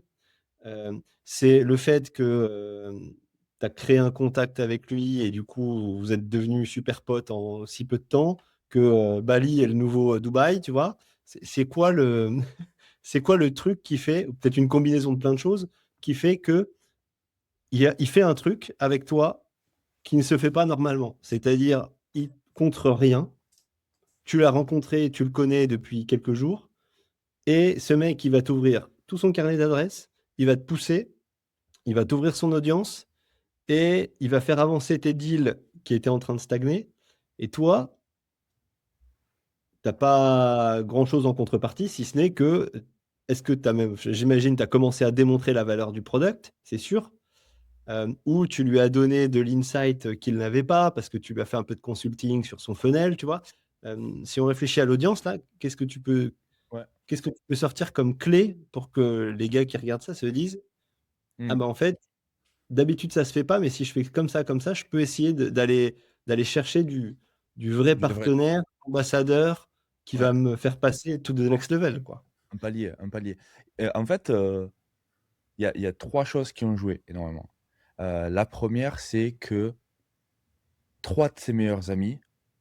Alors déjà, son meilleur ami, ça fait 3 ou 4 ans que je vis avec lui. Ok. Donc, quand il m'a vu build avec Lost, tous les jours, il me connaît déjà depuis 7-8 ans, son meilleur pote. Tu vois. Et il sait qui je suis, il sait l'intégrité que j'ai, il sait le travail qu'on fait, il sait que c'est 15 heures par jour depuis les 4-5 dernières années. Il sait que il disait, ouais, ça j'y viens après. Donc j'ai été poussé par 2 à 3 personnes que Daniel value énormément en mode c'est une personne que tu dois rencontrer, c'est Isma.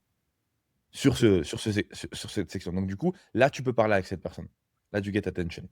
Ok, donc quand tu es là, c'est pour lui le plus important, c'est est-ce que la personne, parce qu'il disait, moi je peux tout build. On peut tout build, on est des entrepreneurs. Après, des fois, tu n'as pas à build.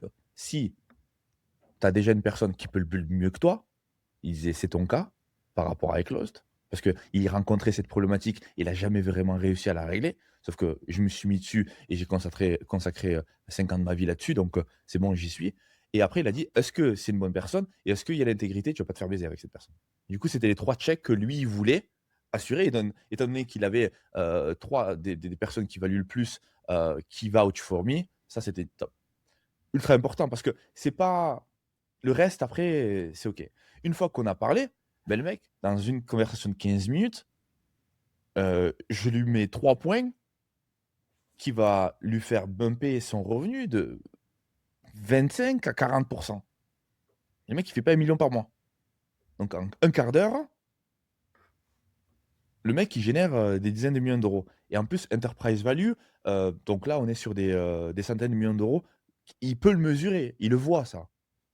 Et après, quand il voit, et le dernier truc, il disait, et ça c'était la première fois, et ça c'est dans la vidéo, il disait, moi je suis pas venu pour le tool.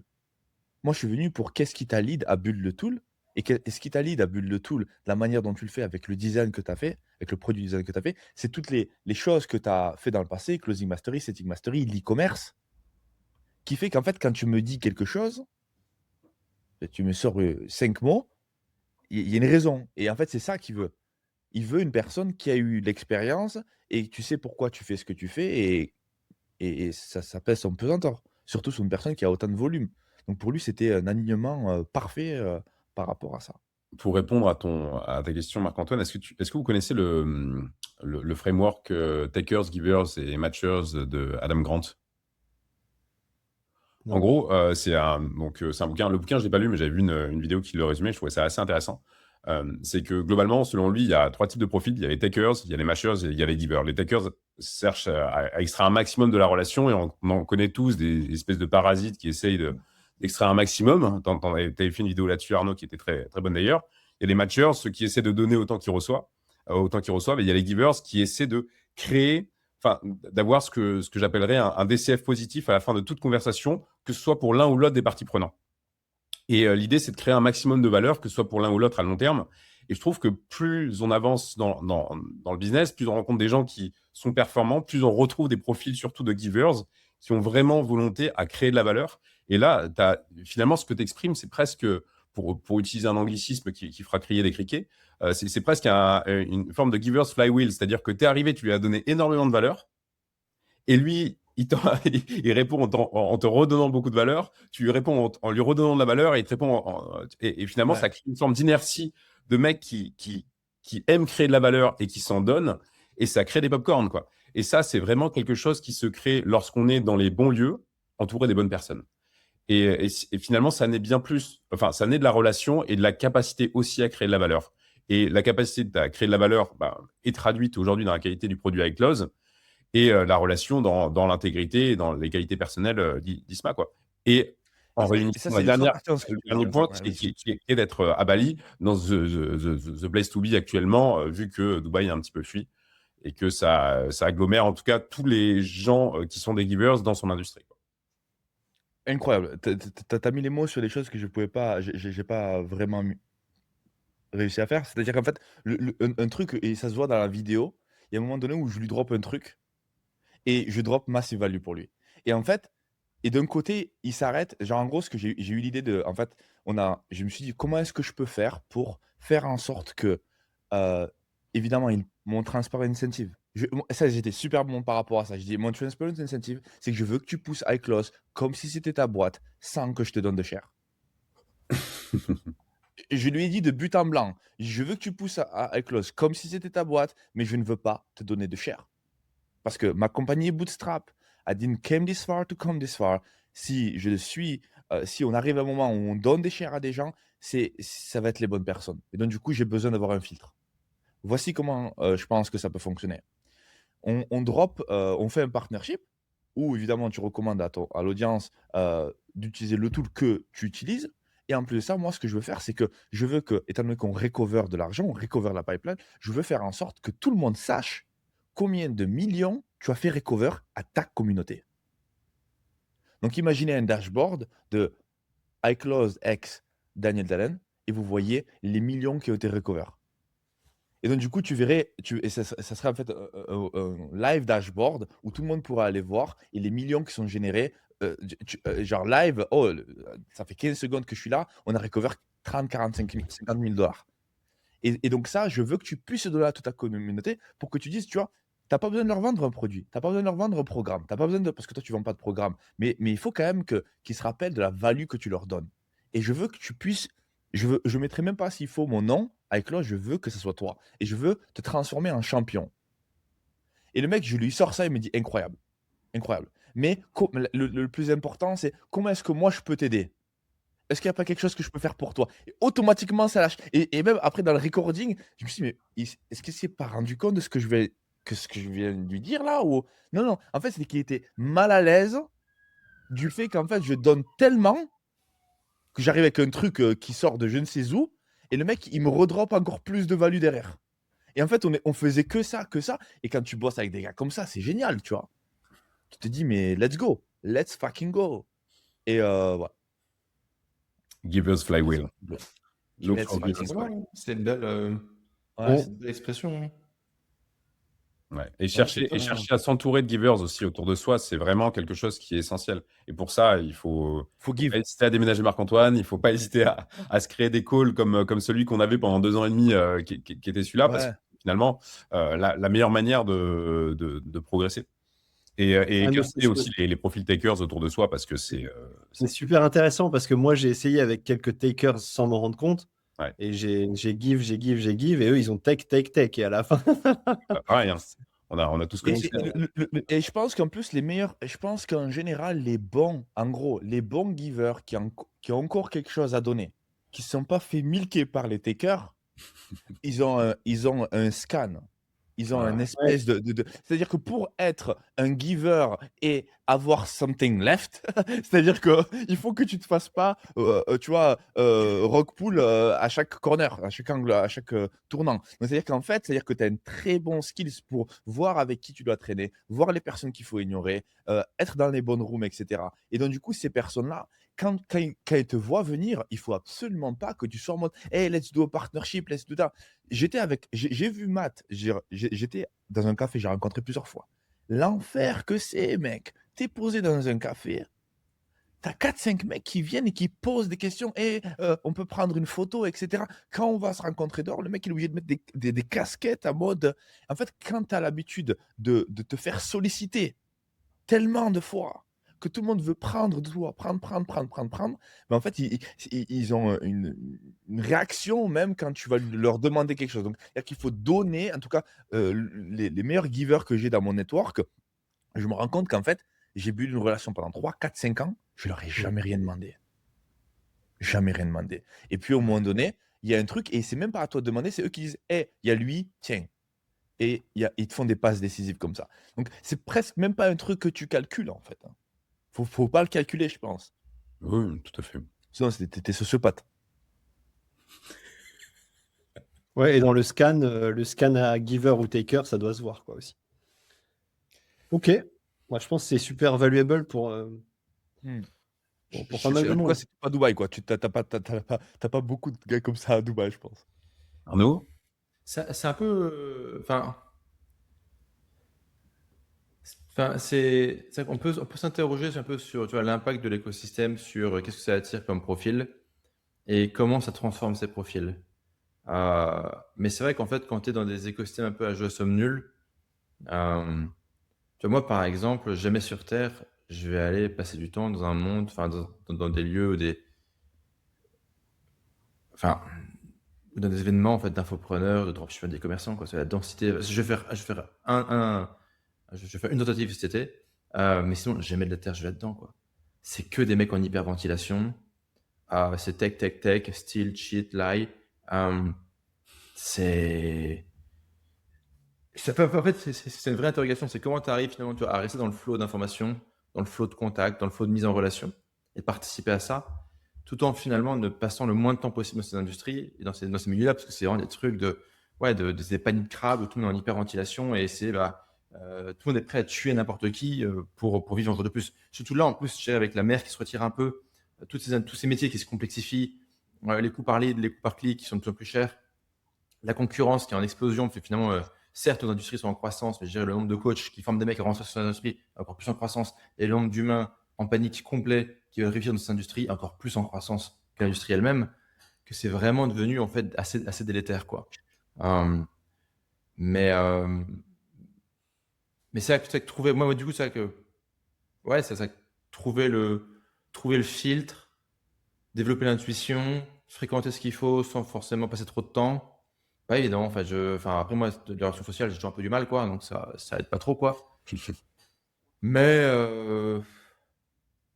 Mais tu vois, je pensais, c'est un petit peu la même chose que trouver le bon partenaire, tu vois. Je trouve que j'ai appris un truc dans la communauté juive. Ce qu'ils font, c'est qu'en fait, ils donnent si jamais je te trouve ta femme, t'es censé me donner de l'argent.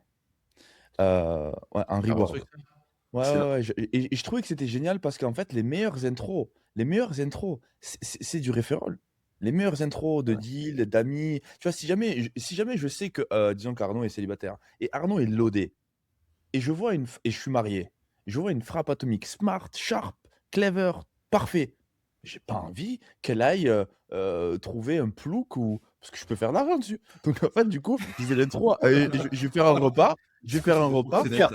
Non, mais tu vois le truc, incentive, tu vois, incentive. C'est ça Parce le que dans giver tous les cas- flywheel là ou Alors là, t'es plus sur un matcheur, là. Tu donnes et tu prends en équivalent. Mais c'est fair, je trouve. Tu vois, je trouve que c'est super fair, tu vois. Et on parlait à un pote, je parlais à un pote la dernière fois, on me disait, tu vois, comment est-ce que, parce qu'à Bali, il y a trop de meufs, c'est cirque, c'est cirque. Et que des frappes, tu vois. Enfin, il y a beaucoup de frappes. Et tu te dis, mais au bout d'un moment, c'est quand même problématique, tu vois, il y a trop de choix, etc. Et on parlait, c'est quoi la meilleure manière, en fait, de trouver un bon partenaire? Mais en fait, le référent, si tu as une amie ou un ami qui connaît cette fille depuis un moment, qui a l'habitude de traîner avec elle, il connaît ses centres d'intérêt, ses behaviors, comment cette personne réagit dans certaines situations, elle a un background, une historique, et que cette personne a la même chose pour toi, c'est l'une des meilleures manières en fait de faire du matchmaking. C'est pas une application que tu payes 29,99 qui va te faire du matchmaking mieux que un ami qui te connaît depuis 5 ans. D'ailleurs, le matchmaking, industrie qui va exploser. Enfin, le matchmaking premium, industrie qui est en train de mooner en ce moment et qui va exploser. Les réseaux sociaux, ça marche pas, les gens se parlent plus, les gens sont seuls tout le monde en colère, il n'y a rien qui fonctionne. Dès que tu parles à une personne, tu te fais accuser de viol. Ouais. Là, le matchmaking c'est genre. Après, ça demande un skill set particulier, j'imagine. Mais industrie incroyable. Industrie incroyable, le matchmaking. Après, il y a des cultures qui sont plus compatibles avec ça. Genre, typiquement, les Indiens, c'est normal. Nous, on est en mode, non, mais nous, c'est la liberté, the free will, le libre arbitre et tout. Bon. Ça donne.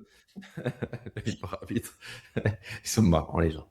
Ils sont quand même marrants. Et en parlant Mais de, ouais, ouais, de givers, du coup, quelle est l'offre que vous voulez, sur laquelle vous voulez qu'on réfléchisse? Attends, tu me laisses chercher un café ou pas? Juste me Ouais, faire un bien café sûr, dans la bien sûr. machine là et je reviens. Ouais. Mais je pense que là, et du coup, mon play là, maintenant, c'est en fait, je vais faire que du partnership. Je vois mais la c'est- rapidité, ouais, c'est la incroyable. rapidité à laquelle, c'est-à-dire que quand je jump on a call avec des billion-dollar compagnies, on règle les problèmes. Et en fait, c'est vraiment que de la vente. C'est comme la vente. C'est quand tu as appris à faire de la vente, tu sais que tu dois contrôler ta pipeline, tu sais que tu dois contrôler le frame et pour pouvoir faire avancer les choses. Donc, du coup, quand il n'y a pas de decision maker, si je parle au CEO si je parle à un C-level ou même à un apprenti ou Ça sert à bref, rien. un manager de chez Ouais. WAP versus moi dans un call avec le CEO de WAP, les décisions, on les prend comme ça en heartbeat. Et après, on laisse la team gérer les conséquences de ça and make this work. Mais tu ne peux pas parler sur des gros partnerships, tu ne peux pas parler à des managers qui ont peur de se faire virer, qui peuvent prendre de responsabilités, etc. Tu restes dans des trucs qui stagnent. Donc, du coup, mon job, là, maintenant, c'est que partir dans des C-level calls ou des CEO founder calls avec des partenaires et faire en une semaine ce que d'autres font en 6 mois. Bien sûr. Amen, partnership.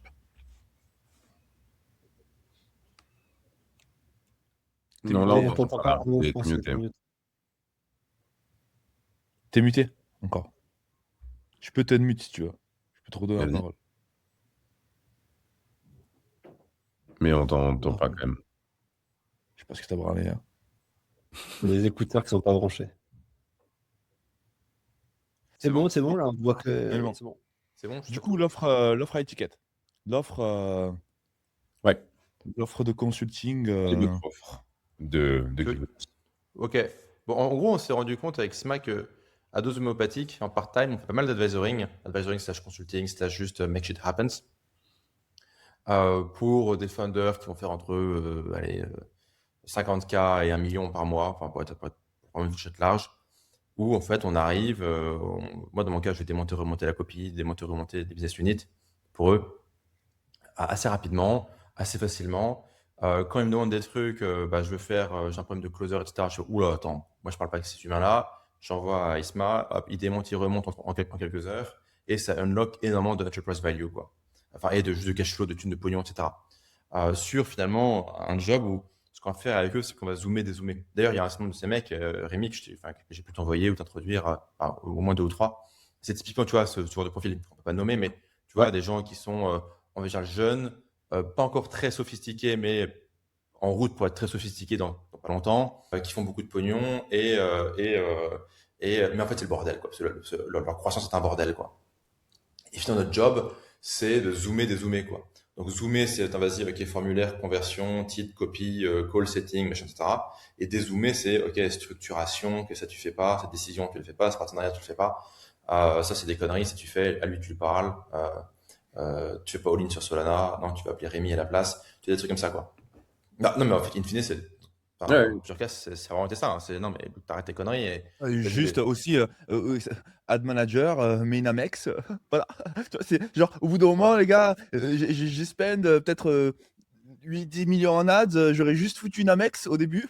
Je travaille for free forever, en fait, tu vois. Et juste des putains de décisions, que ce soit en out, parce que là, on zoom out, Amex, banque, et ça peut partir crédit, etc., pour avoir un maximum de leverage sur ta boîte, ou arrêtez de mettre des triangles dans des carrés avec votre fenêtre et viens, en fait, sur un call de un quart d'heure, tu me prépares les KPI, tu fais plus de 50 000 euros par mois, on se pose un quart d'heure, je te fais gagner 30 à 40% à la fin de l'année.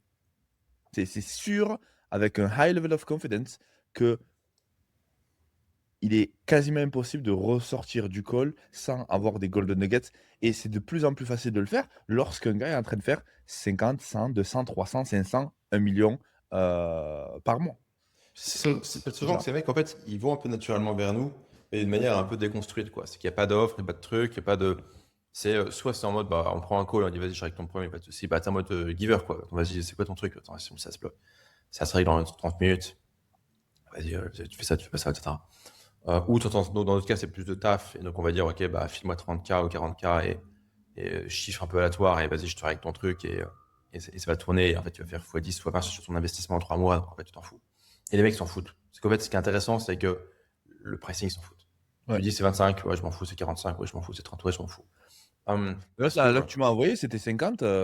Ok, Je m'en fous. tac. Ouais. Tu fais ces 50 et si tu hits tes KPI après ton challenge, c'est 100. Ok. D'accord. Ok. Donne. Et alors déjà, juste, c'est intéressant, c'est que moi, je viens quand même d'un monde du low ticket de base. Donc, je trouve ça intéressant. Et on se dit, ouais, faire une petite structure d'advisoring à deux, zoom, dézoom. Je sais pas qui own le marché là-dessus. Comment il y a un mec que j'aime bien, j'ai un mec dont j'adore le funnel aux US. Il se fait striker sur sa chaîne YouTube. C'est vraiment bien. Attends. Will, ouais. Alors, tu vois, je sais pas quand est-ce qu'on va publier la vidéo YouTube, tu vois, par exemple. Pourquoi? Continue, excuse-moi. Bah, Je- tu vois, pareil par rapport. Vas-y, continue. Donc, toi, le mec, enfin, funnel, bah, pour moi, c'est cette étape à un moment. Encore une fois, je viens pas du monde de l'étiquette.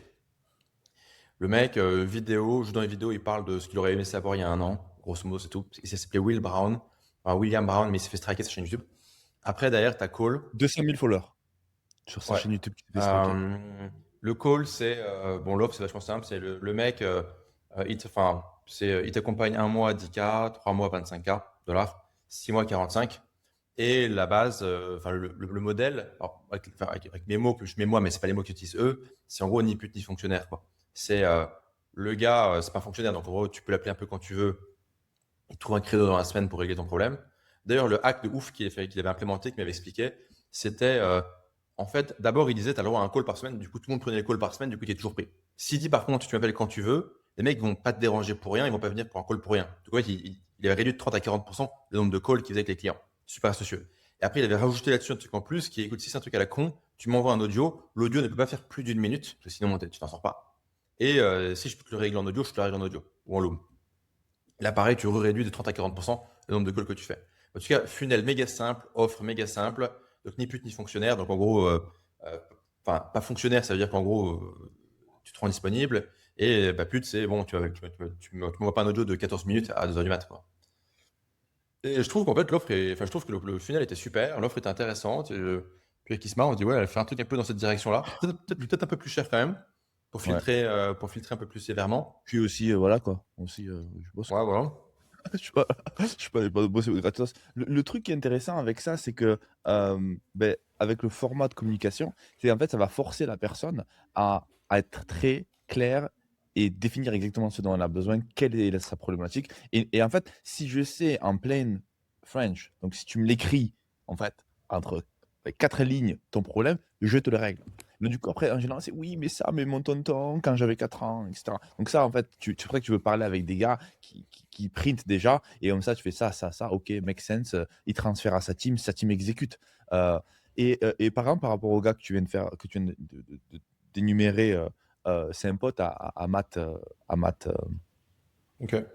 Matt Gray, et Shane me dit, ah, mais c'est un pote à Matt Gray, il s'est fait bannir sa chaîne YouTube. Ok, guess what? I can unlock it.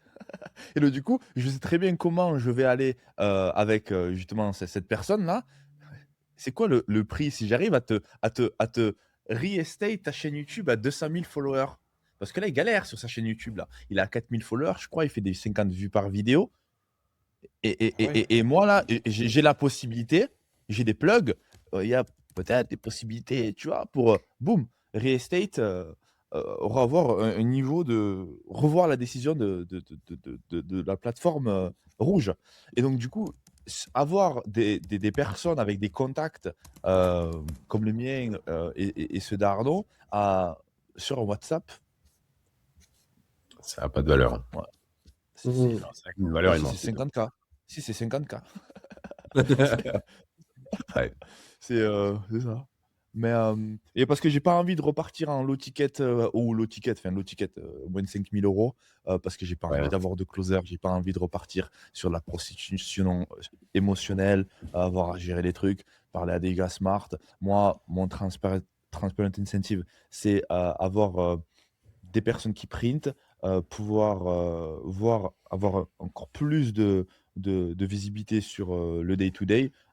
Tu sors du cash et tu construis encore plus ton network. Ouais. Une des thèses un peu macro que moi j'ai derrière ça, et qui rejoint d'autres de mes thèses, on avait parlé il y a quelques épisodes du business d'acheter des baraques hors de prix, genre Saint-Tropez et autres, après les louer 400 000 balles la semaine, des trucs du genre. J'ai aussi fait des investissements dans le domaine de la protection rapprochée il y a quelques années, et j'ai aussi rejoint cette thèse.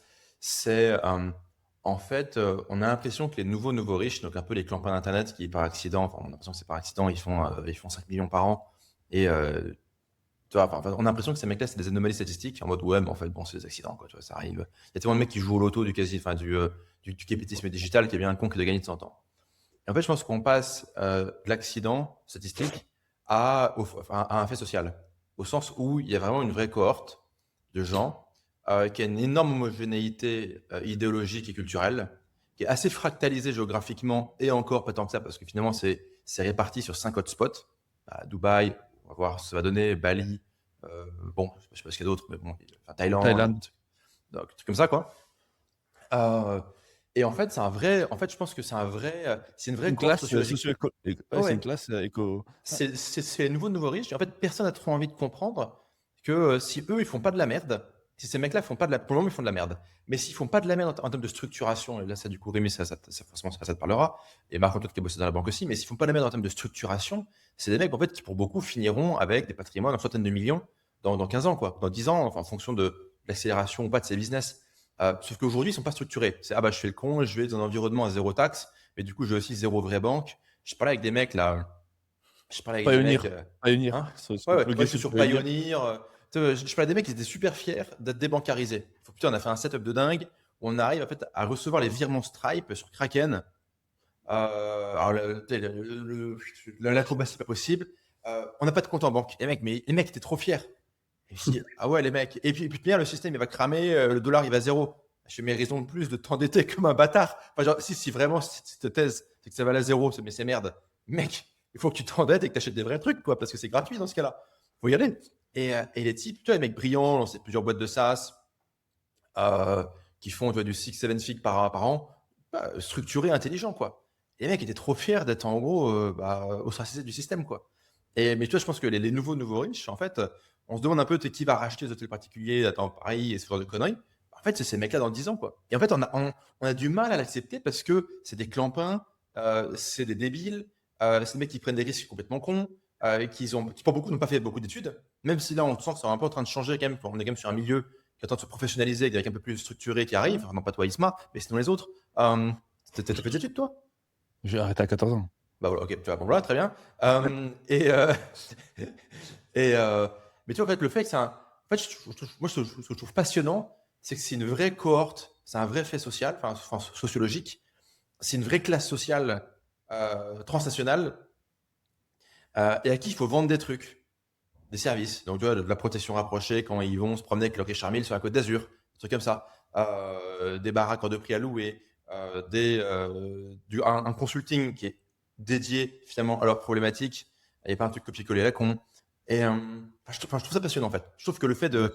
Enfin, oubliez pas, hein. Structuration financière aussi. Ouais, Bernard Arnault, il est devenu riche en vendant des trucs aux riches, hein. Et du coup, c'est qui le nouveau segment à méga pouvoir d'achat? C'est ces mecs-là, quoi. Et c'est assez mal adressé, même en termes de structuration financière. Les mecs, ils arrivent dans une banque privée, ils racontent leur histoire là, de dropshipping et d'entrepôt en Chine, de conneries. Enfin, au mieux, le banquier, il appelle ses collègues pour se marrer collectivement, quoi. Enfin, ils se font un micro, enfin, ils font pas un dîner de con, ils se font un café de con. Ils font un café, ils racontent tes conneries pour voir. Enfin, moi, c'est un peu ce que j'avais vécu dans certaines law firms, quoi. Je commence à expliquer mes conneries, le mec, il fait, attends, bouge pas, il ramène ses collègues. Il fait, c'est tellement drôle qu'en fait, ou alors ils font, c'est pour leur culture, enfin, c'est pour ma culture générale, j'ai jamais entendu ça de ma vie, donc vas-y. Ou alors ils se foutaient vraiment de ma gueule, quoi. Mais bon, in fine, ils m'ont quand même réglé mes problèmes. Mais tu vois, c'est pas fait pour. En fait. Il y a rien qui est fait pour et il y a un fossé. Et je pense vraiment que ces gars-là, pour acheter quelque chose, un service, déjà, voilà, ils vont pas aller acheter un cours en ligne à 2K, déjà, parce que déjà, le marché est underserved. Et en plus de ça, il y a ce côté où ils ont besoin de respecter la personne qui va leur donner les advice. Étant donné que les corps, les personnes avec qui on pourrait être en compétition, McKinsey ou des trucs comme ça, enfin, c'est pas du tout. Alors, pour une boîte de la même taille, elle irait sur des œuvres de consulting qui iraient faire charger genre 100 000, 200 000, 300 000, 500 000 left and right. Ils savent même pas que ça existe ce genre de truc, tu vois. Eux, ils vont essayer de chercher sur ChatGPT et puis après, ils vont dire bon, bah, très bien, ils vont pas unir, ils roulent. Au pire, j'ai un backup sur j'avais une banque encore, un N26, un Pioneer, 2 contos et Inch'Allah, tu vois. C'est ça, en fait, le business model. Et donc, ouais, et les points of failure, tu vois, aussi un truc ce dont je parlais avec Arnaud, c'est-à-dire qu'en général, tu vois, ils peuvent avoir des idées, ils ont parfois des idées qui sont intéressantes, sauf qu'en fait, ce qu'on peut faire, et là où on est vraiment utile, c'est en compressant le temps. Ok, donc tu penses à ça, ok, et après? Ok, et après? Ouais, mais non, tu vois très bien que là, c'est échec et mat avec ce petit détail que tu as vu. Donc en fait, à la place de rentrer dans cette itération et passer 3-4 mois pour se rendre compte que ça marchait pas et donc du coup repartir sur une autre itération, en fait, si tu peux juste compresser le temps, en un quart d'heure, voilà, fonce. Et surtout que si on croit que AGI is coming, que l'IA est coming, que le CPM is going high, que les CTR are going down, c'est aujourd'hui qu'il faut milquer en plus. C'est aujourd'hui qu'il faut mass extract. Donc du coup, c'est-à-dire que tu n'as pas 36 mois en fenêtre de tir, hein. Donc, il y a ce côté scarcity et urgence qui est vrai, hein, mais qu'on peut aider à élever, évidemment. On peut nous faire confiance Et, là-dessus. et moi, j'ai une question pour vous, du coup, parce que j'ai le sentiment que ces gens qu'on connaît, enfin, on en connaît un certain nombre, ce qu'ils recherchent aussi, c'est l'exclusivité de la personne qui va leur donner les conseils. Parce que tu as raison, Isma, il faut qu'il ait fait ses preuves et qu'il trust ce mec-là, c'est sûr et certain. Il ne va pas acheter une formation à 2000, mais un consulting à 30, 50, voire plus. Et le fait que vous cherchiez à structurer quelque chose, que ce soit structuré pour vous, ça me semble logique, tu vois. Ok, ni pute, ni fonctionnaire, c'est top. Mais est-ce qu'il faut forcément que ce soit structuré dans la vision de ton client, ton prospect? Parce que je me dis, le côté exclusif, j'ai accès à lui, il fait ça que pour quelques-uns, ça apporte encore plus de valeur, j'imagine, dans l'esprit. Ah Tu oui, vois, c'est je la mano, reprends. hein. Non, mais Je c'est pas déléguer un stagiaire, hein. Ah non, totalement. C'est nous au téléphone, hein. Enfin, bon, après, j'imagine qu'il y a peut-être 3 conneries qu'on va mettre à l'écrit ou en vidéo, parce que peut-être qu'au bout d'un moment, à force de répéter la même chose, ça va être saoulant. Et pour que ce soit un peu asynchrone, tu vois, sur les disponibilités. Mais sinon, non, c'est founder to Et founder, c'est quoi. l'enjeu finalement de faire payer plus cher. C'est-à-dire qu'en fait, du coup, étant donné que je vais répondre aux questions, alors, j'ai quand même je suis très très très sollicité avec mon Slack, etc. Alors moi, c'est pareil. Genre, j'ai vraiment pas le temps. C'est pas pour C'est-à-dire qu'il faut qu'il y ait un retour sur investissement aussi de mon côté également. Donc, et c'est pour ça que ça va être cher. Et Mais si le c'est ROI, cher, il est on assez va terme justifier. finalement. Enfin, je veux dire, si je me permets, enfin là vous êtes sur un modèle. Après, c'est très bien, vous êtes sur un modèle d'avocat premium, ça permet de mettre du beurre dans les épinards, mais vous êtes pas non plus à ça près. Et considérant le fait que le gros pain point, en tout cas que j'ai pu observer des gars dans cette situation, c'est quand même vraiment la structuration, ça vaut le coup de mettre un ticket d'entrée pour mettre de la friction et rémunérer le temps à court terme. Mais je trouve que par contre, ne rien avoir derrière en upside, ça, c'est dommage. Et je pense qu'il y a il y a un vrai intérêt à dire, d'une part, on t'accompagne sur ton business opérationnel, et d'autre part, on t'aide à set up ta holding et on prend 5%. Alors en fait, on avait un peu réfléchi à ces trucs-là. Tu sais, moi je trouve que le game de l'equity, toi tu as très bien réussi à l'exécuter, Rémi, Ouais, sur des silos très particuliers oui. et souvent avec des trucs qui partent de zéro. Enfin, les mecs ont peut-être déjà une audience, une expertise, donc ça c'est pas de zéro, mais gérer le Oui, mais produit part de zéro et ceux qui le fabriquent. En fait, comme là, tu es avec des types qui font déjà des gros volumes, qui sont obsédés par la liberté, etc. Moi, je trouve que les games d'equity, en fait, j'ai l'impression que le game de l'equity, et je suis un mec qui a pris des parts dans pas mal de boîtes. Enfin, récemment, j'ai pris une part Ouais, de ouais, boîte bien sur sûr. whoscale.io. Enfin, tu vois, c'était la semaine dernière. Enfin, je fais ça, tu vois. Je trouve qu'en fait, le game de l'equity, c'est un game qui est très sexy. Tu sais, les récits, alors Mozy, les machins, etc. Dans les faits, c'est super compliqué d'harmoniser des algorithmes sur le long terme, et que tout le monde sur le long terme se sent très à l'aise. Alors, quand tu pars de zéro, tu dis, OK, moi, je te crée ta machine, tes systèmes, toi, tu as l'expertise et l'audience, boum, on plug, et on démarre. Allez, pourquoi pas. Quand le truc, il tourne déjà très bien, que le mec, tu fais déjà du pognon, plus compliqué. Sur du cash En flow revanche, business, hein, sur du cash flow business en plus. sur la question business. En revanche, ce qui peut très bien se faire, c'est que nous, on peut réaiguiller ces gens vers des solutions qui sont à nous ou pas à nous, ou dans lesquelles nous, on serait actionnaire ou pas. Si on est actionnaire, on disclose, évidemment. Là, du coup, on crée de l'enterprise value pour Ouais. un écosystème, tu vois. Mais tu vois, si tu payes 50K et qu'en fait, on t'aide à régler le premier problème et qu'on arrive à unlock 500, 800K pour toi, et qu'en fait, tu as un autre problème après qui, lui, c'est un chantier, et là, on est en train de parler de 1, 2, 3, 10 millions à les récupérer, ben forcément que le prix ne va pas être à 50K. Tu vas allonger 150, 200K proportionnellement à l'upside, et là, on repart. Donc, en fait, la LTV Ouais, ouais. du client, c'est-à-dire que si jamais tu arrives à avoir des personnes qui font 5 millions par an dans ton portefeuille client et qui te sollicite de temps à autre et il paye 50 000 euros par quarter ou un truc comme ça, en fonction de la tâche, tu vois, en fonction du chantier, en Ouais, fonction non, du carrément. projet. Tu vois, si tu veux qu'on, par exemple, là, il y a un scénario où il y a un énorme challenge qui va arriver, tu veux nous avoir sur le coup pour faire le head of common sense, pour faire en sorte que tu puisses faire 8 au lieu de 2 millions. Bon, ok, ben ça, tu peux mettre une ligne à 100K, ça se fait.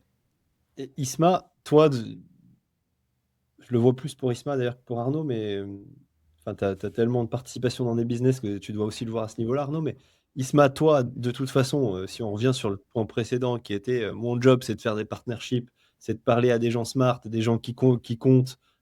Et ma valeur, c'est d'apporter, c'est d'être giver, c'est d'apporter de la valeur aux autres. Et donc, plus je vais en apporter à l'un, plus je vais pouvoir aussi en apporter à l'autre. Demain, ça, tu peux le compound directement dans iClose parce que ces mecs-là, il y a quand même peu de chances qu'ils soient très éloignés de cet écosystème et qui, du coup, ils n'aient pas besoin d'iClose. Et par ailleurs, derrière, ça peut te permettre de créer ce network qui va te faire mettre en relation un tel avec un tel demain. Et Exactement. tu vas aller Il est là, chercher. mon Donc, play. Mon play, il est là, hein. voilà. Là, Et bah en ouais, plus du pour cash, tu iClose, vois, donc, bon, ça paye la rente, bon, ok, très bien. Ouais, mais encore, tu vois, c'est même pas. Mais par contre, ouais, et pour il est Arnaud, là. toi, tu le vois aussi comme ça ou tu le vois différemment? Tu sais, moi, j'ai des parts dans pas mal de business qui sont, Ouais. qui sont conçus, en fait, pour ces gens-là, enfin, pour ce segment socio-démographique-là, quoi. Je dirais du clipping jusqu'à la protech, en passant par d'autres trucs que je disclose pas forcément.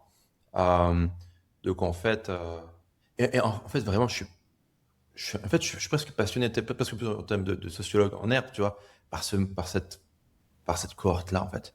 Je trouve que c'est quand même les mecs les plus drôles du monde, quoi. Enfin, tu vois, moi, vraiment, ça me passionne ce truc, quoi. Mm. En fait, c'est tellement un pied de nez et un gros allez tous vous faire enculer au reste de la société. Peut-être que c'est ça, en fait, dans le fond, qui me plaît, quoi. Euh, Tu sais, genre, tous les mecs qui bossent, toutes les règles, il faut que tu fasses des études, sinon machin, faut pas que tu prennes trop de risques. Tu sais, ce truc de mecs qui font, hein, quoi? Ah, on fait l'inverse mot pour nous. Alors, ok, il y en a plein qui meurent en cours de route, mais c'est Mais- passionnant, quoi. Et donc, c'est vrai que une partie de mon folio d'invest, tu vois, une grande partie de mes thèses, elles sont autour de cette. Tu vois, genre, enfin, mais tu vois, mes grandes thèses d'invest, ça a été, ok, BTC, ok, c'est un peu genre, la monnaie joujou de cette caste-là. Ça a été l'immobilier ultra luxe à Dubaï. Alors là, ok, ça se prend un peu une branlée en ce moment, mais la diversification, ça existe aussi pour ça. Ok. Ma tentation en ce moment d'aller vers l'immobilier un peu type Saint-Tropez et compagnie, ça va vers ça. Les investissements dans la protection rapprochée, notre premier client, notre premier cœur de client, c'était vraiment lié aux crypto-monnaies. Ok, on est un peu là-dedans aussi. Euh, et après, en fait, en fait, je me rends compte que c'est un peu la cohérence quelque part de mes grandes thèses d'invest depuis quelques années, quoi.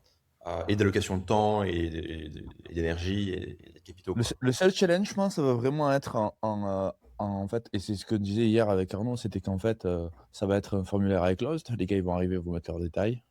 Et en fait, ils vont nous dire par rapport à leur business, on recontactera les leads intéressants. Si le closer les close, c'est sujet au premier call. Et au premier call, en fait, si on voit qu'on peut pas aider, ou que ça prend une prise de tête, ou que le mec il est sur un business qui est complètement différent, tu vois, je n'ai pas envie de partir aider un gars qui fait du médical dans un truc. D'ailleurs, non, merci, j'apprécie que tu consommes mon contenu sur ma chaîne YouTube, etc. Mais là, soit je redirige sur une autre offre et on refund et on avance en fait, hein. Il faut vraiment que l'avatar client match soit ma zone de génie ou la zone de génie d'Arnaud, parce que tu veux pas non plus que ça prenne trop de temps ou que en fait, tu sois pas certain que la prescription que tu leur donnes va avoir un impact sur leur business qui est drastique et mesurable. Bah, c'est sûr. Ouais. Et aujourd'hui, perso, j'ai analysé, on a 20 000 clients sur iClosed. Donc, il n'y a pas un problème qui n'est pas ingérable, hein. Donc voilà, c'est la. Donc, c'est c'est le nouveau l'inspi, point d'entrée de ton funnel, en fait. Ton funnel stratégique partnership, c'est le nouveau point d'entrée, en vérité. Exactement. C'est ma stratégie là maintenant aujourd'hui. C'est-à-dire que ça va juste être ça. C'est partnership, partnership, partnership, partnership. Et activer des networks à 1000, 2000, 5000, 200 000, 500 000 followers en un call. Ça, c'est là où je leverage. Et du coup, j'ai extrême leverage. L'autre côté, j'analyse, je récupère l'intelligence de ça. Donc, je suis payé pour faire ça. Et en plus de ça, je récupère l'intel. Et par exemple, là, j'ai fait un call il y a 2 jours avec le plus grand des plus grands. Le call, on est 12 dans le call. OK? Ils ramènent 9 personnes de leur team, que des C-level, sur un problème ultra complexe où ils ont recruté McKinsey du RevOps avec des problèmes ultra, ultra, ultra techniques. Et cette boîte fait ça depuis 15 ans. La meuf, c'était 11h du soir. Elle était dans sa voiture. Elle me dit, je suis désolé, c'était trop tard. Tu vois, tout le monde a pris le temps de venir dans le call. Et là, on arrive et on démonte le problème en 5 minutes. Et moi, j'ai dit encore une fois, mon personal transparent incentive, c'est savoir exactement quelle est votre problématique, le régler, le tourner en produit et le donner pour 24 $ par mois. Et en fait, c'est que ça. Tu fais ça avec des grosses boîtes comme ça, tu fais ça avec des gars qui ont 500 000 followers, et du coup, récupérer cette intelligence et aller parler à la product team, la tech team, pour savoir exactement comment déployer ça, sans avoir 50 000 ingénieurs dans ma team. Et ça, c'est mon flow maintenant. Je fais que ça. Ouais. Bah, go, hein. Let's go. Go.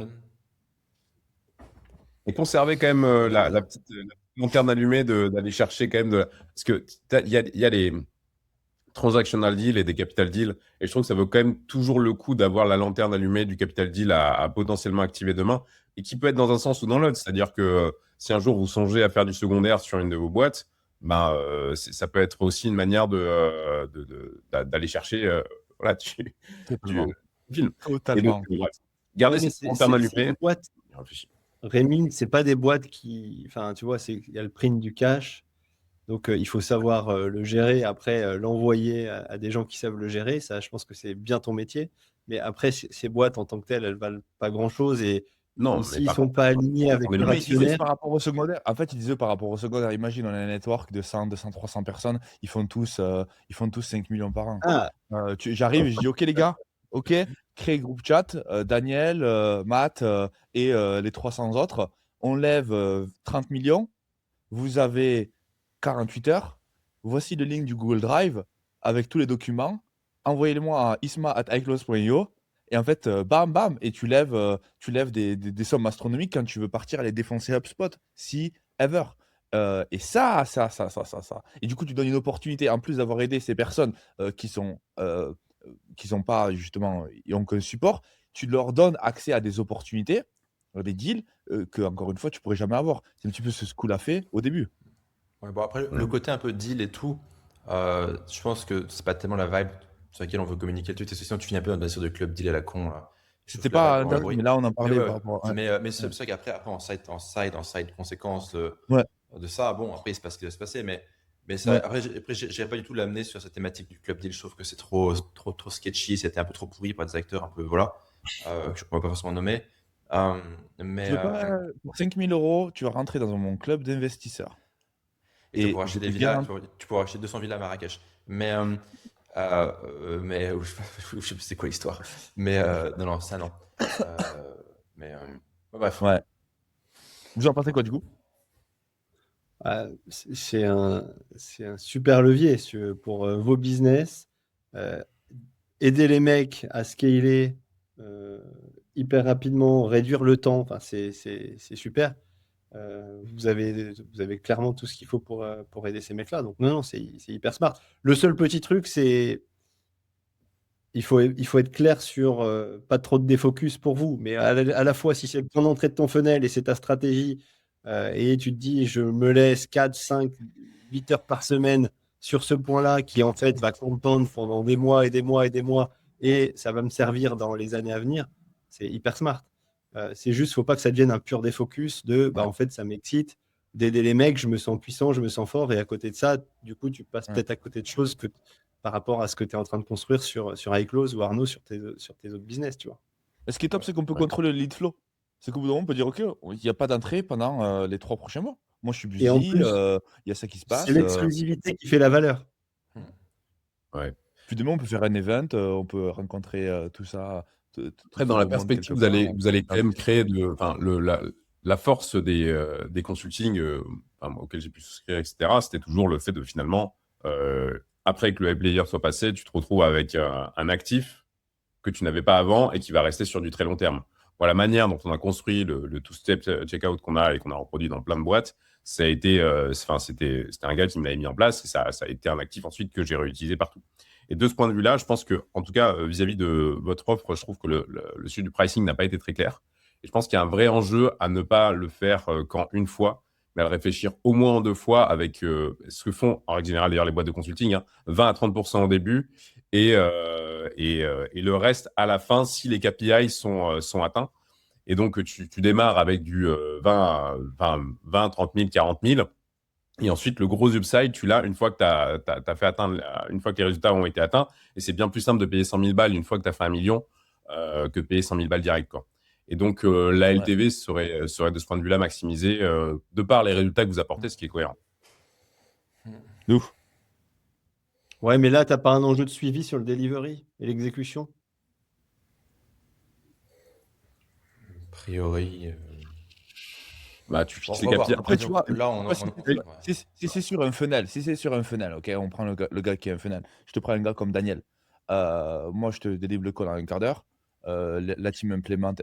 Dans ce cas-là, quand la team, en fait, voit... En fait, c'est quand il y a executive order, c'est-à-dire que tu te poses avec le fondateur, tu fais le call, on est d'accord sur les initiatives, sur ce qui doit être changé. Quand il y a executive order, si tu as une boîte qui tourne à peu près normalement, ça doit être fait rapidement. C'est-à-dire que s'il y a executive order sur un audit où on a prouvé que c'était quasiment impossible de ne pas faire plus et que le mec vient de payer 30 ou 40K, en général, ils apply, ok? Et donc, moi, j'étais surpris avec Daniel que le lendemain, la landing page, j'ai été changée. Le lendemain, ils ont vu les résultats. Et donc, en fait, quand tu arrives avec un funnel comme ça et tu changes 2%, 3% de taux de conversion ici, 3% de taux de conversion ici, tu bumpes ton churn rate de 20% ici, tu arrives à utiliser des offres de financement pour transformer les paiements plusieurs fois en paiement en full, ok, c'est bon, très bien, merci. Et donc, du coup, le mec, il voit le résultat de suite. Et donc, du coup, tu peux justement rentrer dans le système où Rémi arrivait à. Enfin, avec le pay, buy now, pay now, and later. End. Yes. C'est ça. Buy now, pay now. Ah, génial. À méditer. À méditer. En tout cas, c'est cool. C'était Bah, un dites-nous bon ce que vous en épisode. pensez dans les commentaires. Dites-nous ce que vous en pensez dans les commentaires par rapport à votre propre expérience que vous voyez. On pourra vous tenir au courant. Ouais. Top. Et le moment fort de cet épisode, c'était nas.com. D'ailleurs, pour info, tu sais, juste très rapidement, parce que je regardais ça pendant, très rapidement. Tu sais, Marc-Antoine qui disait, ouais, tu lèves des fonds, c'est important d'acheter un super nom de domaine. Il y a une boîte qui a fait ça il y a une petite année, ça s'appelle icon.com. Ils ont levé pas mal de sous chez Peter Thiel et autres. Ils ont claqué 12 millions de dollars sur un nom de domaine icon.com. 10 mois plus tard, ils ont fait faillite. Allez, fini. Ouais. The new digital real estate. Bon, allez, c'est le mot de la fin. Merci à tous pour ceux qui ont été présents, qui nous ont suivis jusqu'au bout. Likez, commentez comme d'habitude. Rappel, maintenant, toutes les semaines sur Twitter, on poste des suggestions de sujets à qui on vous invite à répondre pour nous suggérer des points qui vous intéressent. Good. Ciao les Merci à tous. Peace. Ciao. À plus.